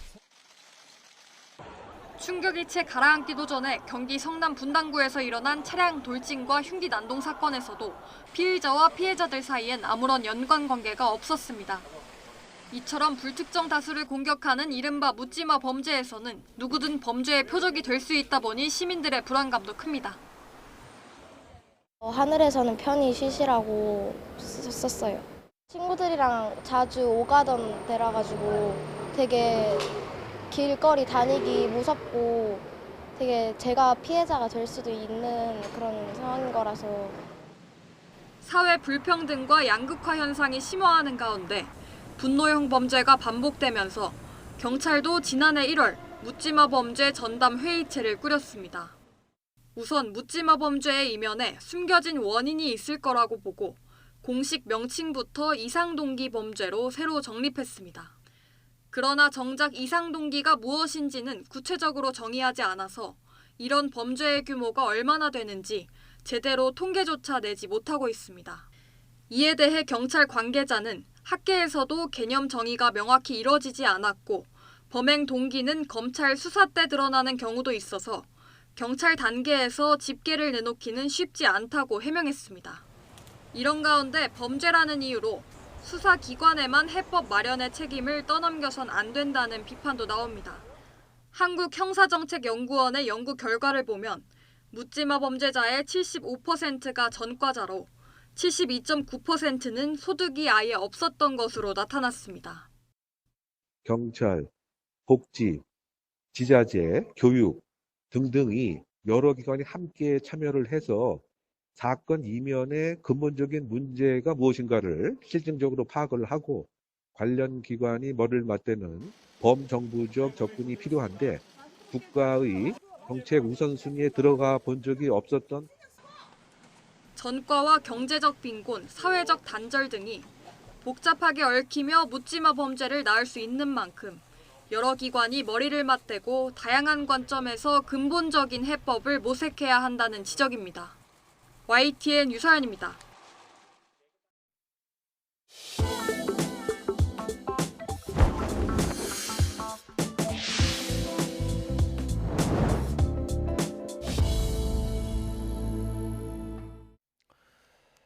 국제교역의 최종 성적표인 경상수지가 상반기에 간신히 흑자를 기록했습니다. 한국은행은 7월에도 흑자를 이어가겠지만 대외 불확실성에 올해 전망치 달성은 장담할 수 없다고 우려했습니다. 이형원 기자입니다. 경상수지가 두 달째 흑자입니다. 지난 5월 19억 3천만 달러에 이어 6월에도 58억 7천만 달러 흑자를 기록한 겁니다. 경상수지에서 가장 큰 비중을 차지하는 상품 수지가 39억 8천만 달러 흑자였습니다. 석 달째 흑자지만 수출 회복보다는 에너지 가격 하락으로 수입액이 줄어든 영향이 컸습니다. 여기에 본원 소득 수지가 경상수지 흑자에 효자 노릇을 했습니다. 배당 수입 증가로 흑자 규모가 48억 5천만 달러에 달한 겁니다. 다만 여행 적자가 커지면서 서비스 수지가 한 달 만에 3배 가까이 급증해 전체 흑자 폭을 제한했습니다. 상반기 전체로도 경상수지는 간신히 흑자를 달성했지만 1년 전에 10분의 1에 불과했습니다. 상품 수지와 서비스 수지 적자에도 본원 소득 수지가 이를 웃돌면서 전체 흑자를 이끈 겁니다. 한국은행은 하반기에도 비슷한 흐름이 이어질 것으로 내다봤습니다. 서비스 수지는 적자를 지속할 것으로 보이고 있고 상품 수지와 본원 수지 흑자 규모가 이를 이제 상회하면서 7월 달에도 일단은 경상수지가 흑자를 보일 것으로. 다만 국제유가 동향과 중국 등 주요국 경제 회복 속도, IT 경기 개선 시점을 변수로 꼽았습니다. 대외 불확실성이 큰 만큼 기존에 전망했던 올해 경상수지 240억 달러 흑자를 달성할지도 예단하기 어렵다고 우려했습니다. YTN 이영훈입니다. 현대차 기아가 기아 전기차 EV9을 몰다 주행 중 동력 상실 현상을 겪은 운전자 A씨에게 새 차량으로 무상 교환해 준 것으로 확인됐습니다. A씨는 이달 초 EV9 신차를 받았다고 취재진에게 말했습니다. 현대차 기아는 회수한 차량을 대상으로 동력 상실 원인을 파악하는 작업을 진행하고 있다고 밝혔습니다. 지난달 YTN은 EV9에서 주행 중 동력 상실 현상이 발생했다는 사실을 단독 보도했습니다. 더불어민주당 이재명 대표를 겨냥해 살해, 폭발물 테러를 하겠다고 협박하는 내용의 이메일이 발송돼 경찰이 수사에 착수했습니다. 서울경찰청은 내일 오후 3시 34분까지 이 대표를 살해하지 않으면 시한폭탄을 폭발시키겠다는 협박 메일을 받았다는 신고를 오늘 오후에 접수했습니다. 어제 새벽 0시 반쯤 서울시 공무원 등에게 전송된 해당 메일에는 야쿠오 법률사무소에 야마오카 유우아키가 시한폭탄을 설치했다며 설치 범위는 서울시내 도서관 334m라는 내용이 담겼습니다.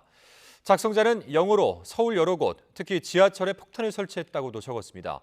경찰은 국회 폭발물 처리반을 투입해 폭발물 탐지 작업을 벌였고 국회 내 순찰을 강화했습니다. 또한 이메일이 발송된 인터넷 주소를 추적하고 있습니다. 집중호우 뒤에 살인적인 폭염이 계속되고 있습니다. 극과 극을 오가는 날씨 때문에 수확기를 앞둔 농작물 피해가 속출하고 있는데요. 태풍 북상 소식까지 겹치면서 농민들의 속이 그야말로 타들어갈 지경입니다. 오선열 기자입니다. 기온이 35도를 넘는 한낮, 축구장 절반 크기 고추밭이 누렇게 변했습니다. 자세히 보니 고추마다 검은 반점이 피어나거나 허옇게 썩었습니다. 연일 고온과 함께 강한 햇볕이 내리쬐면서 수확을 앞둔 고추밭은 이렇게 바짝 메말랐습니다. 지난달 집중호우에 뿌리가 썩고 곧바로 시작된 무더위에 곰팡이가 퍼진 겁니다. 붉게 익어야 할 고추가 탄저병이 들면서 농민들은 한 해 농사를 망쳤습니다. 제가 고추는 한 30년 정도 지었거든요. 처음 일 같아요. 작년에 대비해서는 수확량은 고추 같은 것은 40% 정도 50% 절감. 올해 모든 농사들이 다 그래요. 새로운 작물을 심기 위해서 하루빨리 밭을 갈아엎어야 하는 상황. 하지만 북상하는 태풍 카눈 때문에 당장 작업을 시작할 수도 없습니다. 일손 부족으로 어려움을 겪고 있는 농가를 위해 지역 농협이 힘을 보탰습니다. 상황이 거의 다 대동소이하다고 보겠죠. 이 지역은 특히 밭작물이 많이 있기 때문에 밭작물에 의존하는데 이건 수작업이 아닌 것 같아 이룰 수 없는 것입니다. 그렇기 때문에 농민들 고통이 나는 것은 이유로 말할 수 없이 아파서 애를 들어가고 있습니다. 폭우에 이어 폭염까지 이례적인 이상기후에 농민들의 한숨이 깊어지고 있습니다. YTN 오선열입니다. 네, 더운 날 시원한 계곡만큼 좋은 피서지는 없지만 막상 가게 되면 수많은 식당의 불법 시설물 때문에 얼굴이 찡그려지게 됩니다.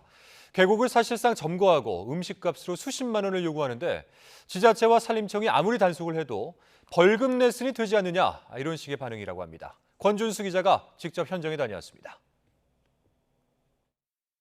성수기 주말엔 하루 4천여 명이 찾는 북한산 우이동 계곡. 목 좋은 곳에 가보면 거의 예외 없이 근처 식당에서 천막과 평상을 설치해뒀습니다.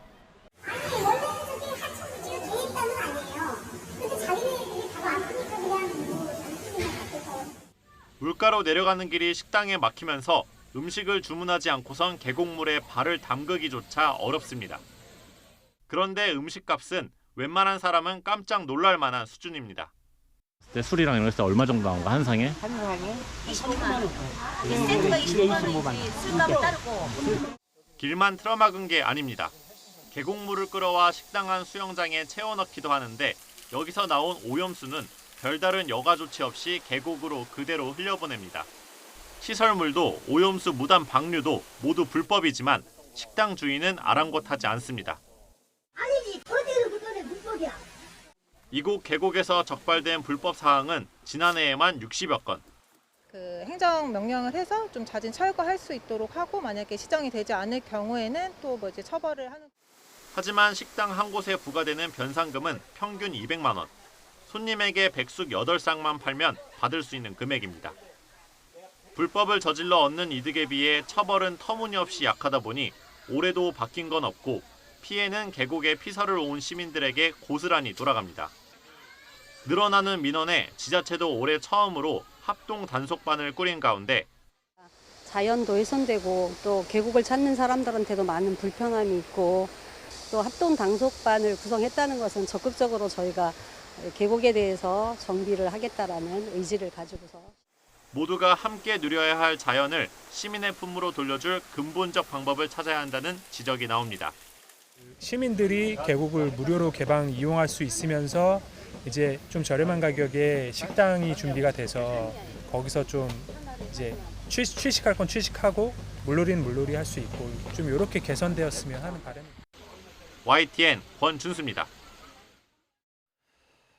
정부가 이번 주부터 무량판 구조가 적용된 민간 아파트 293곳에 대한 전수조사에 착수했지만 이 조사 과정이 순탄치는 않습니다. 주거동 내부까지 점검하려면 입주민 동의를 받아야 하는 데다 이 점검 비용은 전부 시공사가 부담하도록 해서 난항이 예상되고 있습니다. 윤혜리 기자의 보도입니다. 지난해 말 입주를 시작한 경기도에 있는 아파트 단지입니다. 주거동 일부의 무량판 구조를 혼합 시공해 정부 전수조사 대상에 포함됐습니다. 어떤 결과가 나올지 주민들은 초조한 마음입니다. 알려줘야 된다고 생각해요. 그래야 입주민들이 앞으로 어떻게 해야 할지에 대해서 계획을 세울 것 같아요. 우선 국토교통부는 단지별로 점검 기간을 선정해 지자체에 안전점검을 요청할 계획입니다. 각 기관은 시공 도면을 통해 보강 철근이 하중을 견딜 만큼 적절하게 배치됐는지 확인합니다. 구조 계산에 문제가 없으면 현장 조사 대상에서 빠지고 문제가 있을 때만 기둥 표본을 조사합니다. 이때 보강 철근 누락이 확인된 경우 전체 아파트 단지로 조사 범위를 확대하기로 했습니다. 문제는 조사 대상 293곳 가운데 주거동까지 무량판 구조가 적용된 건 105곳. 이미 입주를 마친 단지도 59곳에 달한다는 겁니다. 내부 점검을 하려면 페인트를 제거하거나 벽지를 뜯어야 해 입주민 동의가 필수적입니다. 하지만 부실 시공 낙인을 우려한 입주민들이 이를 거부할 경우 조사가 쉽지 않을 수 있습니다. 국토부는 세대별로 동의를 얻지 않아도 되는 공용 공간을 먼저 조사하겠다는 계획입니다.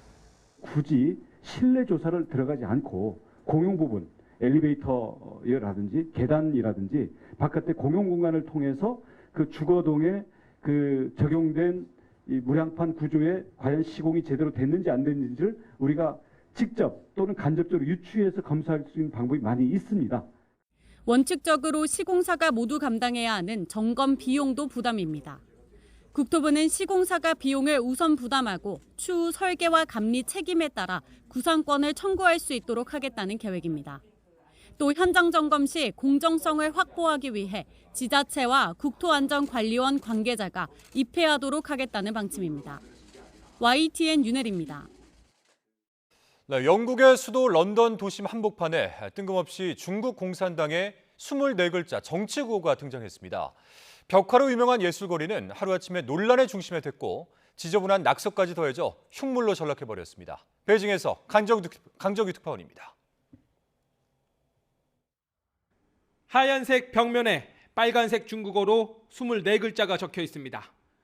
중국 농촌이 아닙니다. 영국 런던의 유명 벽화거리 브릭 레인입니다.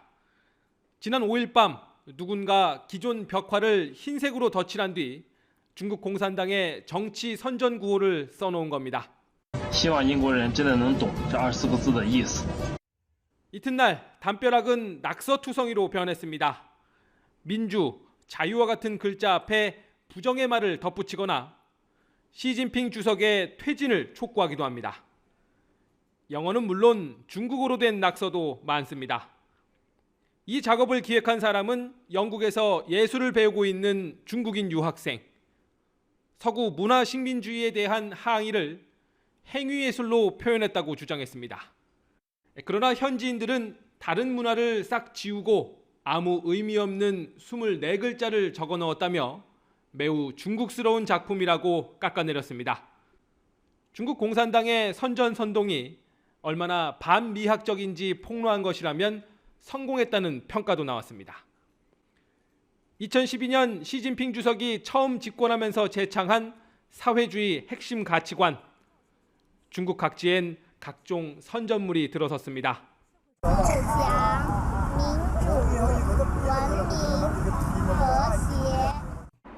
곳곳에 감시 카메라가 설치된 중국 거리에선 감히 누구도 이런 정치 선전물에 낙서할 엄두를 내지 못합니다. 그러나 중국의 공권력이 미치지 못하는 곳에선 어떤 일이 벌어질 수 있는지 영국 벽화거리 사례가 보여주고 있습니다. 베이징에서 YTN 강정규입니다. 일본이 다가오는 한미일 정상회담 이후에 오염수 방류 시기를 결정할 것이라는 전망이 나오는 가운데 기시다 우미오 총리가 어민 설득에 직접 나서겠다는 뜻을 밝혔습니다. 한미일 정상회담 전 자국의 반대 여론을 다독이기 위한 것으로 풀이되고 있습니다. 도쿄에서 김세호 특파원입니다. 일본 정부는 오는 18일 한미일 정상회담 뒤인 이번 달 하순쯤으로 후쿠시마 오염수 해양 방류 시점을 조율하는 것으로 알려졌습니다. 기시다 총리는 한미일 정상회담 때 윤석열 대통령과 조 바이든 대통령에게 거듭 오염수 방류에 대한 이해를 구할 전망입니다. 우리 정부는 일본 정부가 오염수 방류 지지 표명을 요구했다는 일부 언론 보도는 부인했지만 기시다 총리가 이해를 구하는 과정 자체가 지지를 확인하려는 의도로 풀이됩니다. 기시다 총리는 이와 함께 어민 단체들과 직접 의사소통을 이어가겠다는 뜻도 밝혔습니다. 漁業者の方々との間における信頼関係は少しずつ深まっていると認識をしています。引き続き政府を挙げて安全性の確保と風評対策について丁寧に説明を重ねていきたいと。 이는 한미일 정상회담 전 어민을 중심으로 하는 반발 여론을 달래기 위한 것으로 해석됩니다. 하지만 최근 여론조사에서 오염수 방류에 대한 설명이 충분하다고 답한 국민은 불과 18%. 특히 어민들의 불안과 불신은 가라앉지 않고 있습니다. 海洋放出をすることによって、風評が出る可能性が高いと思われるので、時期尚早だと思います。今までのここね13年のね流れの間でほとんど嘘だから、みんな分かってんだよ。もう地元の人はみんな分かってんだよ。 기시다 총리는 한미일 정상회담에서 귀국한 뒤 강요회의에서 방류 시기를 결정해 발표할 전망인데 그 전에 어민 단체를 만나 설득에 나설 것으로 보입니다. 일본이 우리나라를 비롯한 주변국의 반발을 달래고 자국 어민들에 대한 설득을 동시에 이루기까지는 시간이 넉넉지 않아 보입니다. 도쿄에서 YTN 김세호입니다. 일본의 원전 오염수 방류가 임박했다는 관측이 나오는 가운데 정부는 우리 전문가의 참여 등 한일 간 오염수 관련 협의에 진척이 있다는 점을 시사했습니다. 하지만 민주당은 윤석열 대통령의 우려 표명을 촉구하며 방류 저지 여론전을 제기했습니다. 손효정 기자입니다. 정부는 일본의 후쿠시마 원전 오염수 방류를 앞두고 화상으로 이뤄진 한일 실무자급 협의 결과에 대해 긍정적인 평가를 내렸습니다. 양측이 상당 수준의 공감대를 형성했던 겁니다. 양측은 지난 한일 정상회담에서 논의된 사항을 실현하기 위한 구체적 협력 방안에 대해 실무 차원에서 상당한 수준의 공감대를 형성했습니다. 지난달 한일 정상회담에서 윤석열 대통령이 기시다 총리에게 요구한 사항을 놓고 양국이 어느 정도 접점을 찾아가고 있다는 의미로 풀이됩니다. 당시 윤 대통령은 방류 점검 과정 한국 전문가 참여, 방류 모니터링 정보 실시간 공유, 그리고 방사성 물질 농도 기준치 초과 시 즉각 방류 중단 등을 요청했습니다. 다만 정부는 오는 18일 미국에서 열리는 한미일 정상회의에서 일본 측이 오염수 방류에 대한 지지 표명을 요구하고 있다는 일부 보도에는 선을 그었습니다. 공식적으로 전혀 들은 바가 없고 사실이 아닌 것으로 알고 있다고 강조했습니다. 국민의힘은 일본을 상대로 한 정부의 오염수 관련 협의에 힘을 실으며 방류가 국제 기준에 부합하는지 계속 확인하겠다고 강조했습니다. IAEA가 지속적으로 검증을 하고 있는 상황이고 그 검증 과정에 저희 전문가도 참여를 하고 있습니다. 기준에 맞는지 여부를 저희들은 지속적으로 확인하고. 하지만 민주당은 오염수 방류 반대 여론전을 본격적으로 재개하며 공세 수위를 바짝 끌어올렸습니다. 유엔 인권이사의 진정을 검토하는 동시에 윤석열 대통령을 향해 오는 18일 한미일 정상회의에서 방류에 대한 국민적 우려를 공식적으로 표명하라고 압박했습니다. 아동과 청소년을 대상으로는 간담회를 열어 미래 세대를 위해 오염수 방류를 반드시 저지하겠다고 목소리를 높였습니다. 장기적으로 미래 세대에 크게 피해를 끼칠 것이 분명한 핵오염수 배출 문제에 대해서 총력 단결해서 대책을 강구하고 저지할 때가 된 것 같습니다. 이르면 이번 달 말 일본이 원전 오염수를 방류할 것으로 예상되는 가운데 여야 모두 전면전을 예고하면서 양측의 공방이 다시 격해질 것으로 보입니다. YTN 손유정입니다.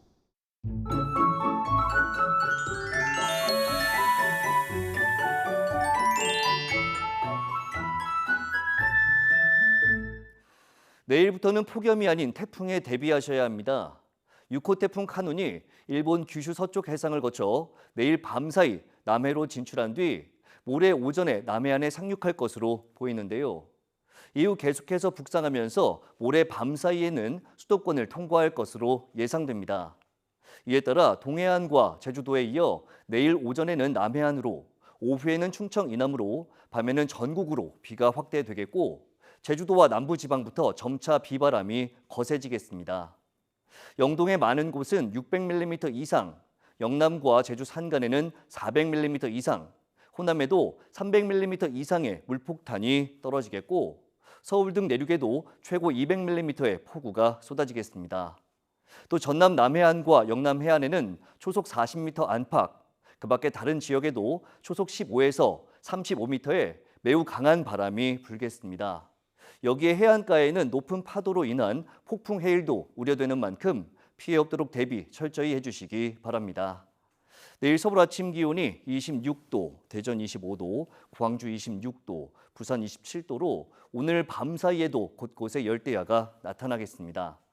낮 기온은 서울 33도, 대전 30도, 광주 31도, 부산 30도로 심한 더위의 기세가 한풀 꺾이겠습니다.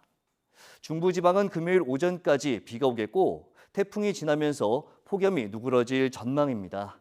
날씨 정보였습니다. 화요일 뉴스나이트 마치겠습니다. 함께해 주신 여러분 고맙습니다.